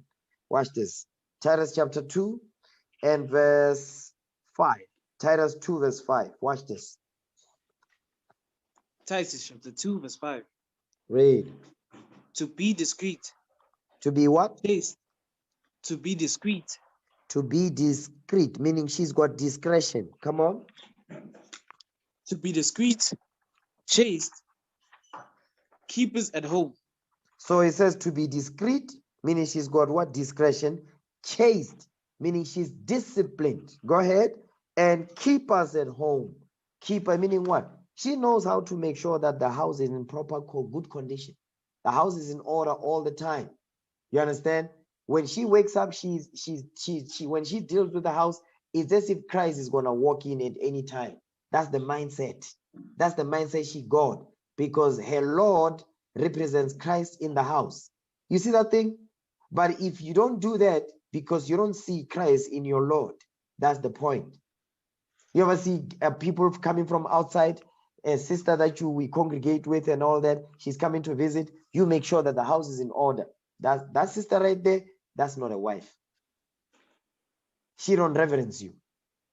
She must have the same mindset every single day in the house. Why? Because you represent Christ in the house. When she looks at you, she sees Christ in you. So every day she's going to make sure that, because what? Because this man, I see Christ in this man. And she's going to make sure that the house is always in order. You see that thing? She knows she's going to look well to her household. That's how you sisters must think. You understand? That's why when you come to class, you'll be looking like ragamuffins, because you don't see us as, you don't see Christ in us. You don't see Christ in these men of God. You don't see Christ in them. You see that thing? But if you did, guess what you will do? You will make sure that you don't look like a ragamuffin. Your head wrap is not going to be crooked to the side. It's not going to be looking like that. You understand? Why? Because you are in the spirit. Your mind is well instructed. It's not one ear out the other. Okay? The word of God, actually, they sink in your spirit and you apply them. Read that part again. Titus chapter 2, verse 5. Come on. To be discreet, chaste, keepers at home. Read. Good, obedient to their own husbands, that the word of God be not blasphemed. So part of that obedience to their husband, you must what? You must be a keeper at home. You must have discretion, because your discretion will fatten his bones. Okay? You must have discretion, because your discretion will fatten his bones. You must be chaste. You must be disciplined in what is written in this book to what? To make sure that you honor and reverence this man. Keep us at home. That's how you what? That's part of the reason. That's part of the list of things to do what? To make sure that you are obedient to your husband, you are discreet, you are chaste, keeper at home. That's how you submit yourself to your husband, that the word of God be not blasphemed. So if you don't want the word of God to be blasphemed, you are going to what? You're going to have discretion, You're going to be disciplined. You're going to have what? You're going to make sure that your house is in order. You're going to be obedient to your own husband. That's how you make sure that the word of God is not blasphemed. You see that thing? That's the mindset of a high value sister. Watch this. Give me Sirach 26, verse 16. Sirach 26, verse 16.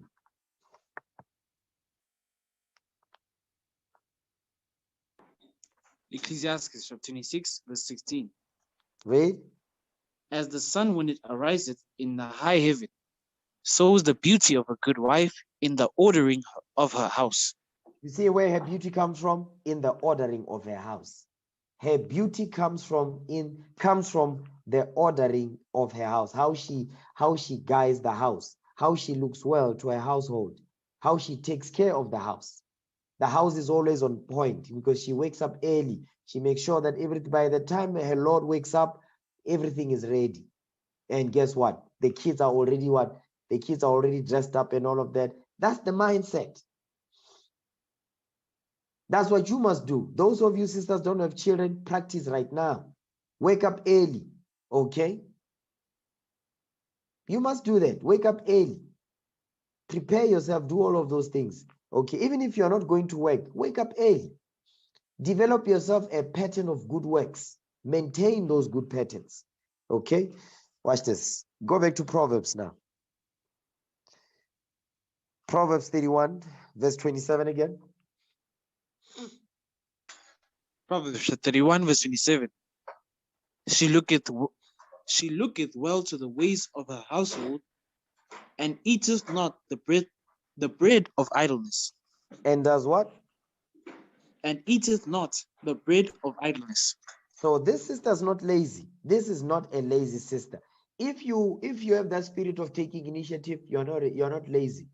If you have that sister that if you are that sister that wants to acquire skills because you know that your skill is going to benefit your nation, there's no way you can have a lazy bone in your body. You can't, because your mind is constantly what? Your mind is constantly on the laws of the Most High God. Your mind is constantly on the nation. How can I be a benefit and asset to my nation? That's what's constantly going to be on your mind. Watch this. Read on, verse 28. Verse 28. Uh-huh. Her children arise up. Her children, her what? Her children arise up. Her children arise up. Her children, that means what? She woke up before everyone. Her children arise up. Go ahead. And call her blessed. And what? And they honor their mother. They apply that the law that says honor your mother and your father. They honor that thing. Okay? Her children arise up and call her blessed. They honor their mother. Go ahead. Her husband also, and he praiseth her. You see that thing? It says her husband also, and he praiseth her. Meaning what? Their husband also what? Their husband gives credit where credit is due.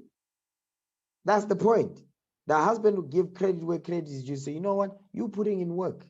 All praise to the Most High. So these are things that sisters must what? You must have in your mind. You must have these things. You must meditate upon these things. Take heed to these things. Let them sink in your spirit. Meditate upon them day and night. Let them be a tablet upon your neck. That's how they must be. Watch this.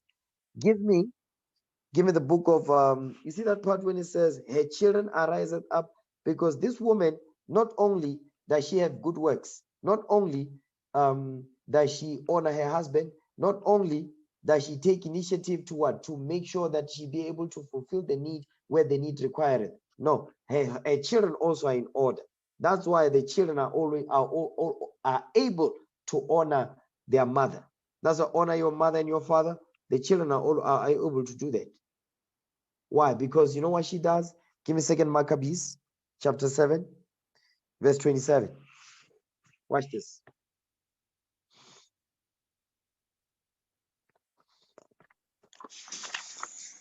Second Maccabees chapter 7, verse 27. Read. But she, bowing herself toward him, laughing the cruel tyrant to scorn, Come on. spake in her country language on this manner. Hebrew. O Go my ahead. son, O my son, have pity upon me that bare thee 9 months in my womb, and gave thee suck 3 years, and nourished thee, and brought thee up into this age, and endured the troubles of education. And did what? And endured the troubles of education. And endured the troubles of education. She endured, meaning what? In order for you to endure, that means you are going through pain, meaning the pain of educating my children so that they know the ways of the Lord. That's why the children were able to praise her. Why? Because guess what? She taught the children the laws of God. She went through the pain of teaching the children how to be in order, how to talk to the adults, how to talk to those that are older than them. You have to go through pain to get stuff like that done. It's not easy. Okay? It's not easy. It will test you, your patience and all of that. You understand? And sisters have more patience than us. I don't have that type of patience. Okay? That's why the mothers, they are the ones that will deal with the children up to a certain age at the command of the husband, the head of the house. And when they get to a certain age, that's when the father deals with them. You understand? Watch this. Give me the book. Give me the book of Joshua. Okay? Because, go back to Proverbs 31, verse 28. Read Proverbs 31, verse 28 again. Proverbs 31, verse 28. Her children arise up and call her blessed. Her husband also, and he praiseth her. Watch this. Jump back up to verse 16. I just want to touch on something. Verse 16. Come on. She considereth the field. No. Yeah. Verse 16. I'm sorry. Verse 16. Read that. Proverbs 31, verse 16. She considereth the field and buyeth it. With the fruit of her hands she planted a vineyard. So now watch this. She considereth a field. Remember, this woman, she takes initiative. She sees the problem. She sees a need. She says, you know what? I need to fulfill that need. What do I need? I need skills. I need skills to fulfill that need. I need to know how to deal with money. I need to know how to budget. I need to not be a waster. I must not be bleeding money. I must get rid of the spirit of covetousness. You understand? Things of that nature. You know what? She's calculating. She's considering all these things. In order for me to get this to this place, I must get rid of X, Y, and Z in my spirit so I can be able to attain that thing. Watch this. Give me the book of Joshua, chapter 15, verse 16. Now, this is Caleb. Okay, Caleb had a daughter. And this is what Caleb said. Joshua 15, let's start at verse 16. Joshua chapter 15, verse 16. Come on. And Caleb said, he that smiteth. Okay, I need you to put some power in your reading. Come on, bro. Verse 16 again. Joshua chapter 15, verse 16. Read. And Caleb said, he that smiteth Kirjath-Sepher and taketh it, to him I will give Aksah, my daughter, to wife. So now Caleb is saying, listen, if you smite Kirjath-Sepher, these are what? These are Hamites. He says, and taketh it, to him will I give Aksah, my daughter, to wife. He says, the reward, I'm going to give you my daughter to wife. Go ahead. And Othniel, the son of Kenaz, the brother of Caleb, took it, and he gave him Aksah, his daughter, to wife. Read. And it came to pass, as she came unto him, that she moved him to ask of her father a field. Read. To do what? And to ask of her father a field. To ask of her father a field. So now she's asking of her father a field. If her father is Caleb, Aksah is asking of her father a field. Go ahead. To ask of her father a field. And she lighted off her ass, and Caleb said unto her, what wouldest thou? What do you want? What wouldest thou? What would you like? Go ahead. Who answered, give me a blessing. You see that thing? You see, the mindset was that, you know what? I need a field. I need land.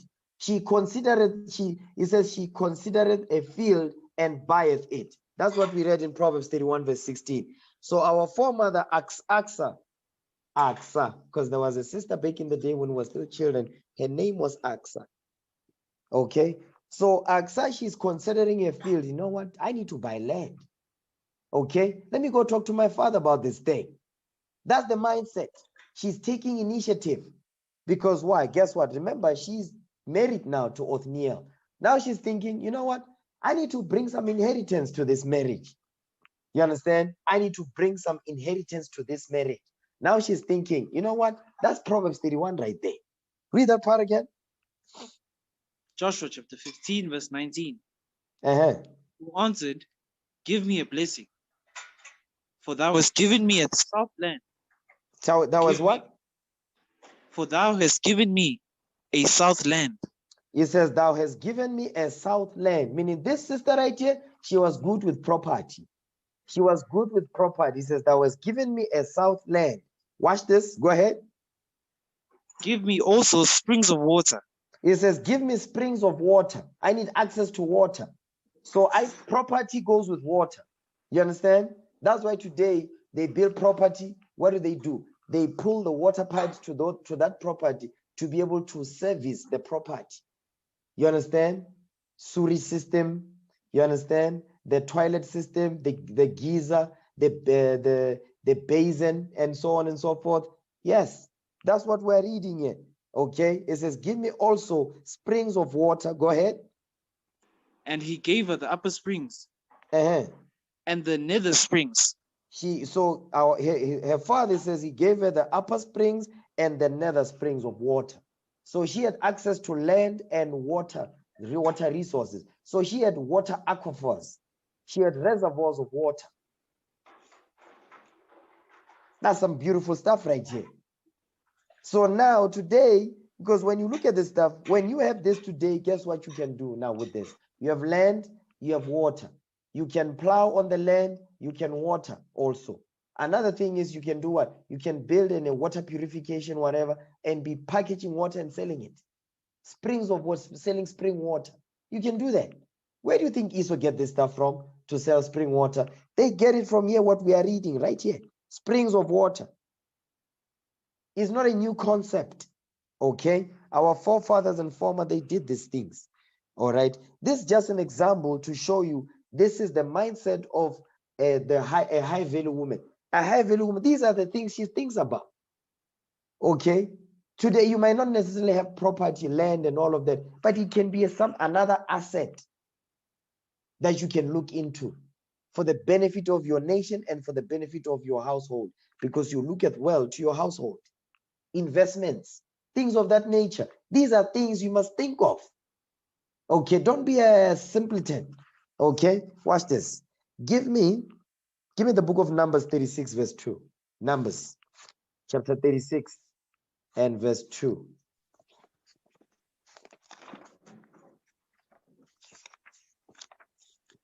Numbers chapter 36 verse 2. Now these are the daughters of Zelophehad. You understand? Zelophehad only had daughters. Watch this. Read what you got. Numbers chapter 36 verse 2. Mm-hmm. And they said, the Lord commanded my Lord to give the land for an inheritance by lot to the children of Israel. Mm-hmm. And my Lord was commanded by the Lord to give the inheritance of Zelophehad, our brother, unto his daughters. You see that thing? So Zelophehad only had daughters. So now they are coming to talk to Moses about this thing. He said, listen, our father died. He only had daughters. So now what happens to the inheritance? Land. Go ahead. And if they be married to any of the sons of the other tribes of the children of Israel, then shall their inheritance be taken from the inheritance of our fathers, and shall be put to the inheritance of the tribe whereunto they are received. Meaning in the tribe where they are going to be married. If they were Levi, they are married by Judah, guess what's going to happen? Judah will take the land. Go ahead. So shall it be taken from the lot of our inheritance. So now what they are saying is, listen, we need land. We need our land. Because now our father died and we just the daughters.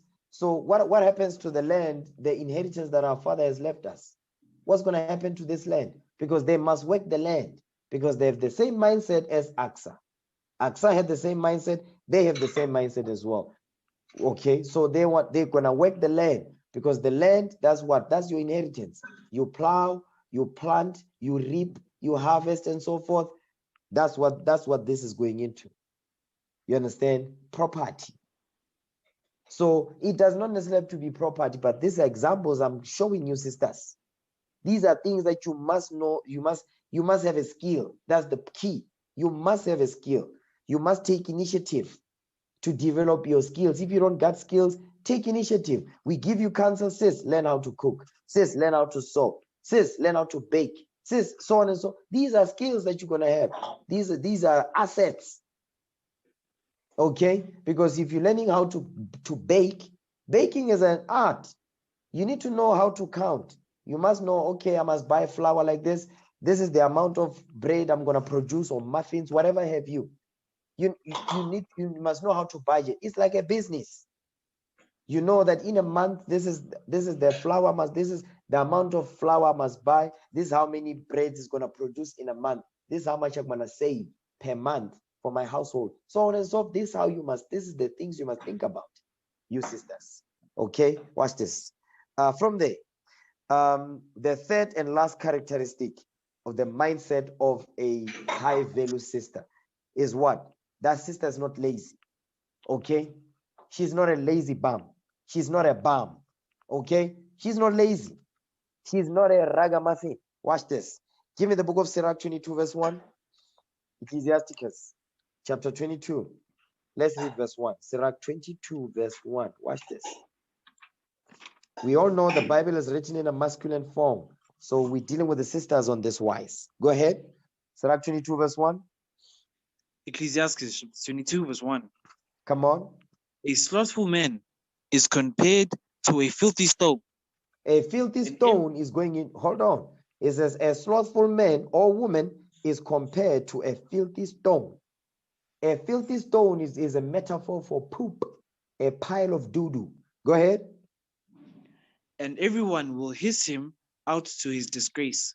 You see that thing? And everyone will hiss him out to his disgrace, meaning it's a disgrace to be slothful, to be lazy. Go ahead.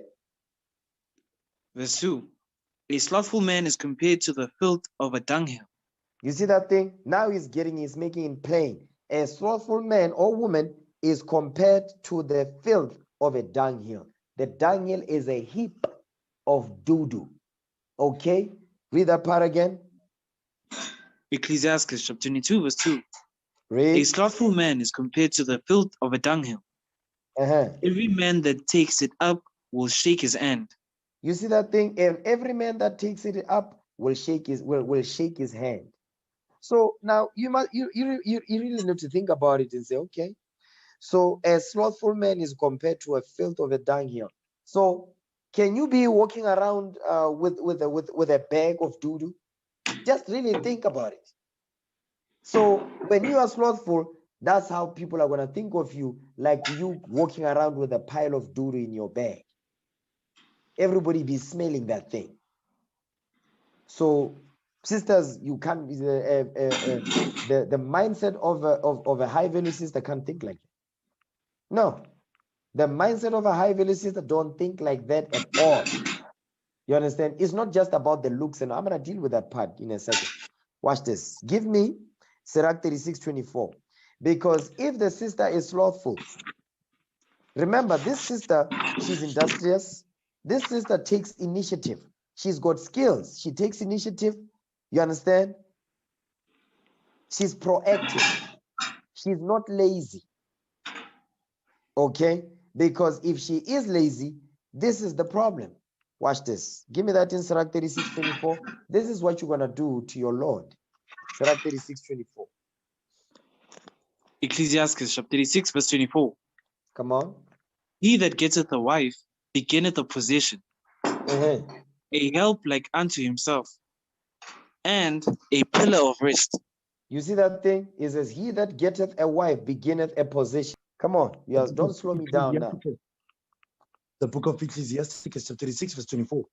He that Come on. getteth a wife beginneth a possession, a Mhm. help like unto himself, and a pillar of rest. So it says, he that getteth a wife beginneth a possession. Because something that is a possession is an asset. It appreciates over time. You see that thing? It appreciates over time. So an asset will appreciate. A help like unto himself, because your job is to come and help me. Okay? And a pillar of rest. Not a pillar of stress, a pillar of salt. She's bitter. No. A pillar of rest. Because guess what? This sister, she's not lazy. You understand? She's not lazy. So as you are building, she's going to what? She's going to support you. She's going to be there with you and for you to help you to solve your problems that you got. That's why she's able to take initiative. You see our foremother Anna, she took initiative. She was not slothful. She was able to help Tobit. You see that thing? So likewise, you can't be lazy. In order for you to have that mindset, laziness is not part of it. You understand? She's not lazy. She's a pillar of rest. When you build, she's not going to plug down, because the only way she's going to be able to plug down when you build is the slothful spirit that she got. You understand? As you build, she will plug it down. You build, she'll plug it down. Before you know it, she will abate the courage. She will discourage you, because here you are, you're putting bricks, she's taking bricks down. You cannot build like that. You don't agree together. You see that thing? Watch this. Give me the book of Ecclesiastes 10, verse 18. Ecclesiastes 10, verse 18.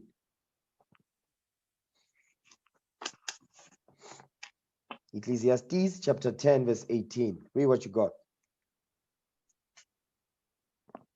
The book of Ecclesiastes, chapter 10, verse 18. By much slothfulness, the building decayeth, and through idleness of hands, the house droppeth through. You see that thing? That house that the husband is building, she's going to destroy it because she's slothful. Because a slothful person, the mindset is not build. The mindset is like, how can I destroy, and by what degree can I get away with it? That's the mindset. You see, that's the mind of the Negro. So what we are reading here is by much slothfulness, the building decayeth. Give me Proverbs 14, verse 1. We're coming back here. Proverbs chapter 14, verse 1. Watch this. The book of Proverbs, chapter 14, verses 1. Read.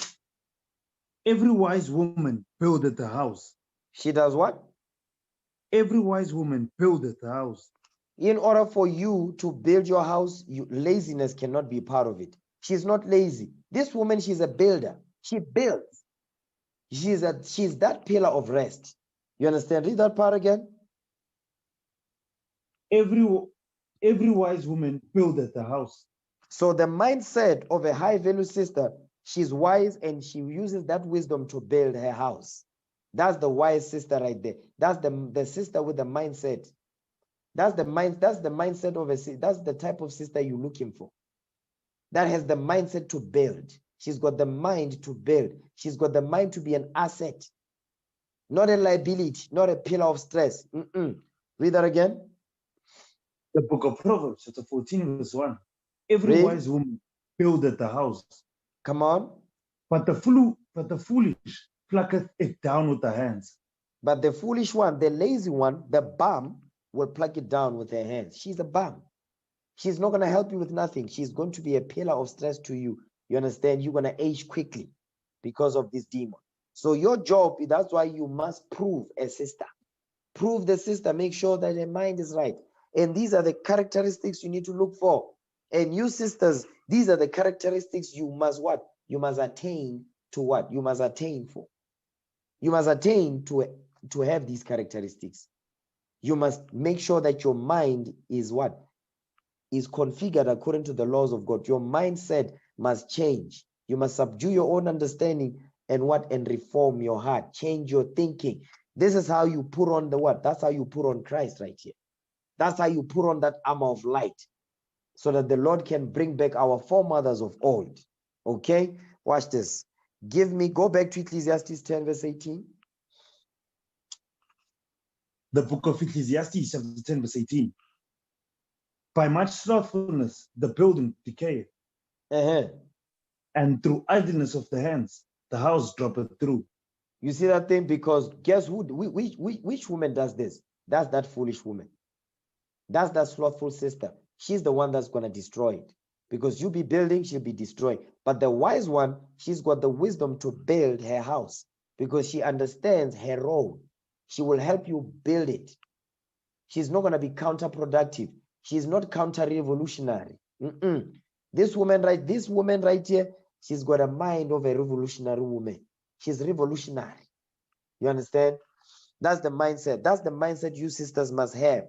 That's the mindset you must attain. Watch this. Give me Proverbs 31. You know what? Before you get me there, watch this. She's not lazy, right? She's not slothful. This is the mindset that she will have. Give me Proverbs chapter 6 now. Proverbs 6 verse 6. Watch this.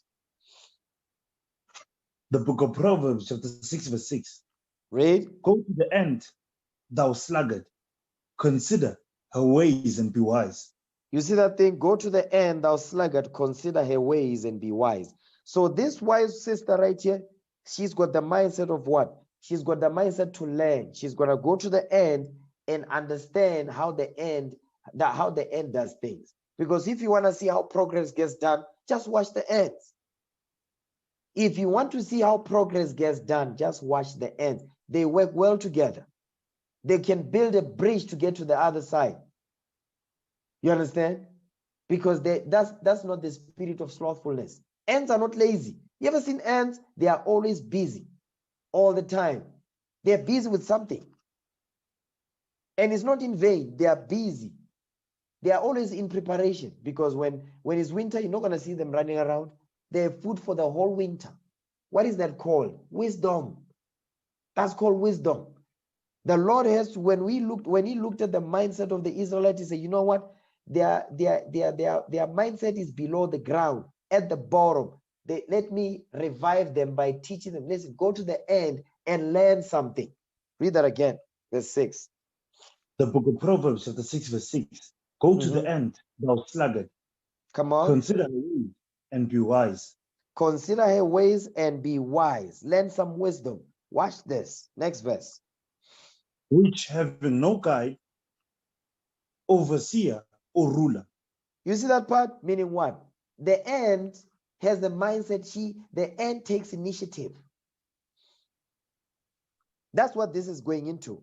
Which having no guide, overseer, or ruler. They take initiative. You understand? Because when you have that mindset to take initiative, you're not lazy. There's a wise sister right here. She's not lazy. You understand? She's not lazy. Read on. Provided her meat in the summer. You know, she does what? Provided her meat in the summer. You see that thing? That means she's laboring. She's laboring. She is laboring for her household. Every waking moment is what? Is for the what? For her to benefit her nation, for her to benefit her household, to benefit her Lord and the Most High God ultimately. Okay? Above all. Watch this. Read that again. Verse 8. The book of Proverbs, chapter 6, verse 8. Provided her meat in the summer, and gathereth her food in the harvest. You see that thing? It says, provided her meat in the summer and gathereth her food in the harvest. Meaning what? The ants need, they what? They have goals. They have long-term goals. You understand? They are able to sit down and plan things out. You say, you know what? In such and such, in 2 years, in a year, in 6 months, they have short-term and long-term goals. Because that's what this is going into. It says, provided her meat in the summer and gathereth her food in the harvest. Goal setting. She sets goals. And those goals, she says deadlines to those goals. The end, what is the deadline on this? I have a week to do this. I have 2 months to do this. I have 3 weeks to get this thing done. There's a deadline attached to this thing. She's not going to sit there and just be saying, no, I'm doing such and such, but there's no deadline. We don't know when it's going to be finished, because that's a loophole for what? For laziness and excuses. Okay, read that again, verse 8. The book of Proverbs, chapter 6, verse 8. provideth the meat in the summer, and gathereth the food in the harvest. Read. How long wilt thou sleep, O sluggard? When wilt thou arise out of thy sleep? When wilt thou arise out of thy sleep? Go ahead, because this woman, she rise up early. She rise up early and give it meat to her household. She's not lazy. You understand? Come on. Yet a little sleep, a little slumber, a little folding of hands to sleep. You see that thing? A little folding of the hands to sleep. Folding meaning what? You are idle. This woman is not idle. She's never idle. She's always busy like an ant. Read. So shall thy poverty come as one that traveleth, and thy want as an armed man. Thy lack, meaning your lack, is going to come as an armed man, like a thief. You see what he's saying right there? So shall thy poverty come as one that traveleth. Because the reason why she's laboring, she understands that I don't want to find myself impoverished. That's the mindset. I don't want my children impoverished. I don't want to find myself where my husband can no longer provide. My husband can no longer be able to provide for us as he used to, like we see in Tobit. Then I'm just going to sit there, just be folding my arms. I have no skills. You understand? I'm lazy. Okay. I don't have the mindset to take initiative to start a business. You understand? Something so you can help your family. That's the foolish woman. She don't think like that. But this sister right here that we're talking about, she thinks about those things. She understands cause and effect. Because sisters don't understand cause and effect. That's why the kryptonite to black women is accountability. That's the kryptonite for black women. Accountability. You understand? They don't want to take accountability. This sister right here, she's not lazy, even in her thought process. Her thought process is not lazy. That's some heavy stuff right there. Watch this. Proverbs 31 verse 15.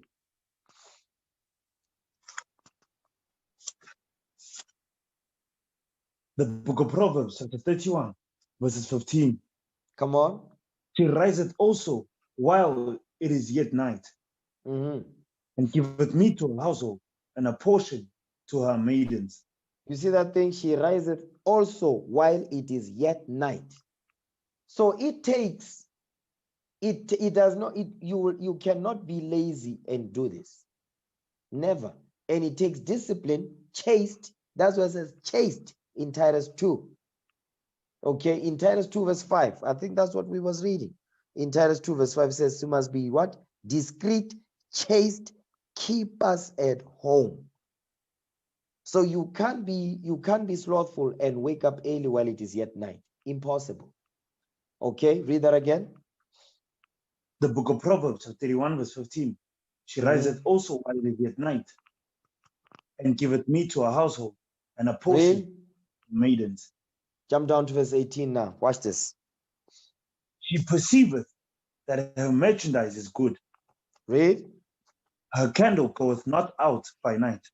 You see that she wakes up early, she sleeps late.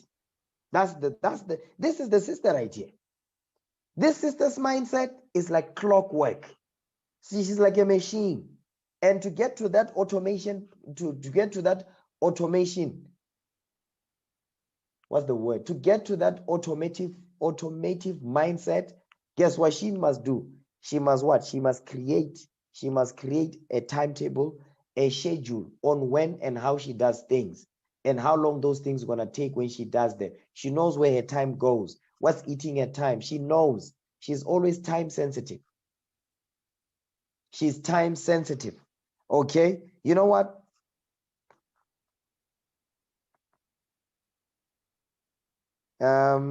Instead of saying not lazy, say time sensitive. She's time sensitive. No, time conscious. She's time conscious. So just scratch not lazy, put time conscious. She's time conscious. Let's go with that. Okay. She's time conscious. Because when you are time conscious, these are things you think about. And there's things that you know that will cost you the things that you want to achieve. So you're going to avoid those things. And there's things that you know, if I do these things, guess what? I shall never fail. If I do these things right here, I'm not going to fail. That's the mindset. So she's time conscious. She knows that time is money. Okay, time is the time is at hand. She understands that. Okay, read that again. Proverbs 31 verse 18. The book of Proverbs, chapter 31, verse 18. She perceiveth that her merchandise is good. Her candle goeth not out by night.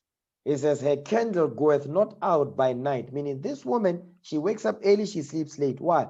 Because she's busy. She's got a schedule she's working with. She's time conscious because she understands time equals productivity, equals time equals productivity, equals the fruits that are going to come forth. I need to put in effort. I need to work hard. I need to put in the work so I can be able to get the fruit. These fruits are going to be for the benefit of the nation of Israel, her household, and her children.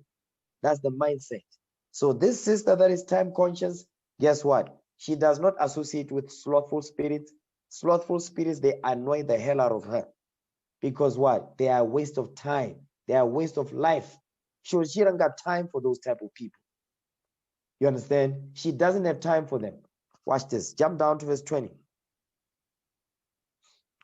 The book of Proverbs, chapter 31, verse 20. Come on.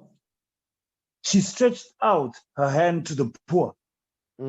Yea, she reached forth her hands to the needy. So now she stretched her hand. It says she stretched out her hand to the poor. In order for that to happen, guess what? She needs to understand the needs of the people. She understands the needs of her community. She understands the needs in the community. You know what? We need to dress up our daughters with modest apparel. What is needed? We need skills. Okay? We need skills. That's one thing she's gonna figure out. We need skills. You see what she's doing? She's taking initiative. We need skills. And guess what she does?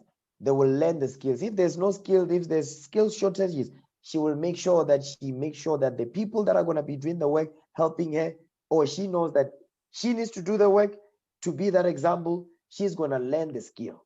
And she's going to learn the skill, she's going to apply what she learned. Once she apply what she learns, she's going to be that example. And others that come after her, they will follow her, the example that she set. That's like our foremother Tabitha. Same thing she did. She set the right example. You understand? She took initiative. She got her skills up. You understand? She was time conscious. Meaning everything she was doing, it was scheduled. You understand? It was planned out.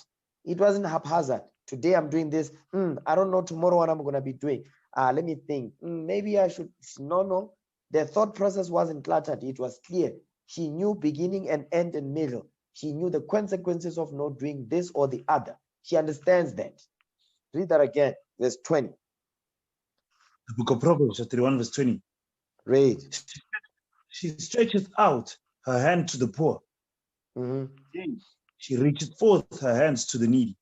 You see that thing? She understands the needs. The women need to dress up in a certain way. They must wear garments, long garments. They must cover their head. The women their skin must look a certain way. Their skin must go up. They must have beautiful skin. What is the need? Diet must change. You see that thing? Exercise. Drink enough water. You understand? These are the things that she will identify. You understand? There's a problem of body order in the nation of Israel. The women. Okay, these are things that needs to be done. Long dresses, they're going to fix the first problem. Discharges and all that, it's going to solve that problem. And guess what? Now to maintain that, you must get the special soaps, oils. You bath yourself, you soak in water mixed with oil. And all. You read the book of Esther, it goes into that. You see our foremother Judith, that she decked herself. These are things that you will identify as a sister and say, you know what? We have a problem with order in the Black community. The sisters are struggling with X, Y, and Z. Okay, we're going to use the scriptures.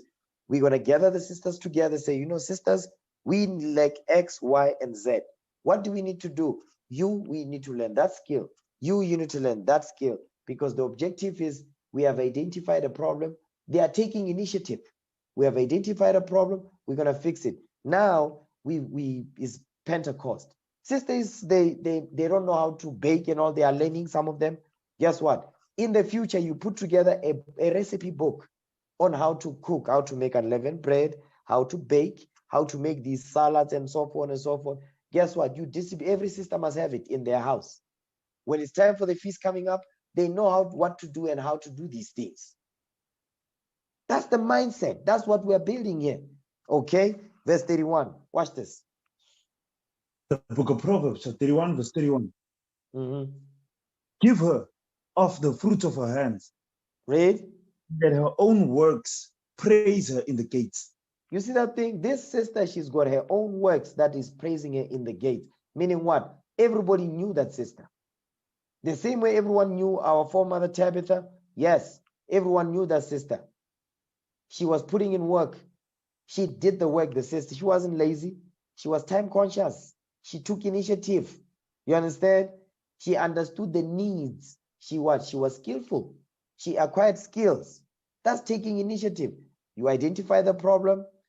Guess what you do? You go and acquire skills to deal with that problem. And guess what? You are time conscious. You understand this is not an open-ended. It's not forever. I must make sure that I do this in haste to benefit my nation. That's how progress gets done. Okay? Watch this. She's not a pretty face. Jump up to verse 30. Read verse 30. She's not just a pretty face. Let me put it like that. She's not just a pretty face. Verse 30. Watch this. The book of Proverbs, chapter 31, verse 30. Favor is deceitful, and beauty is vain. And what? And beauty is vain. It says favor is deceitful and beauty is vain. Go ahead.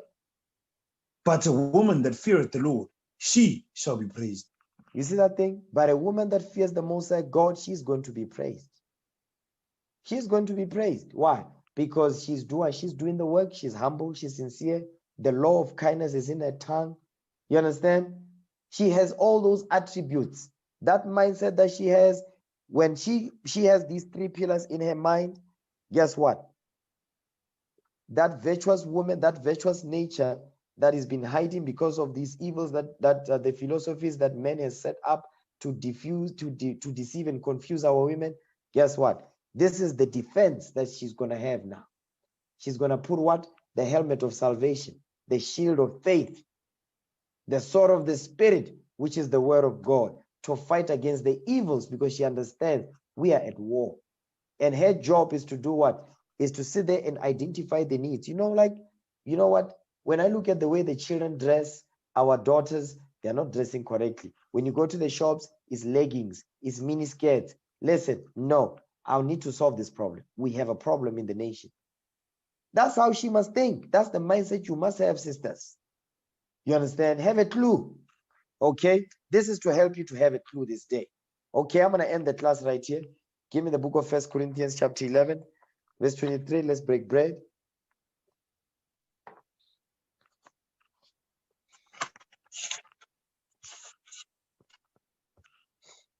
First book of Corinthians, chapter 11, verses 23.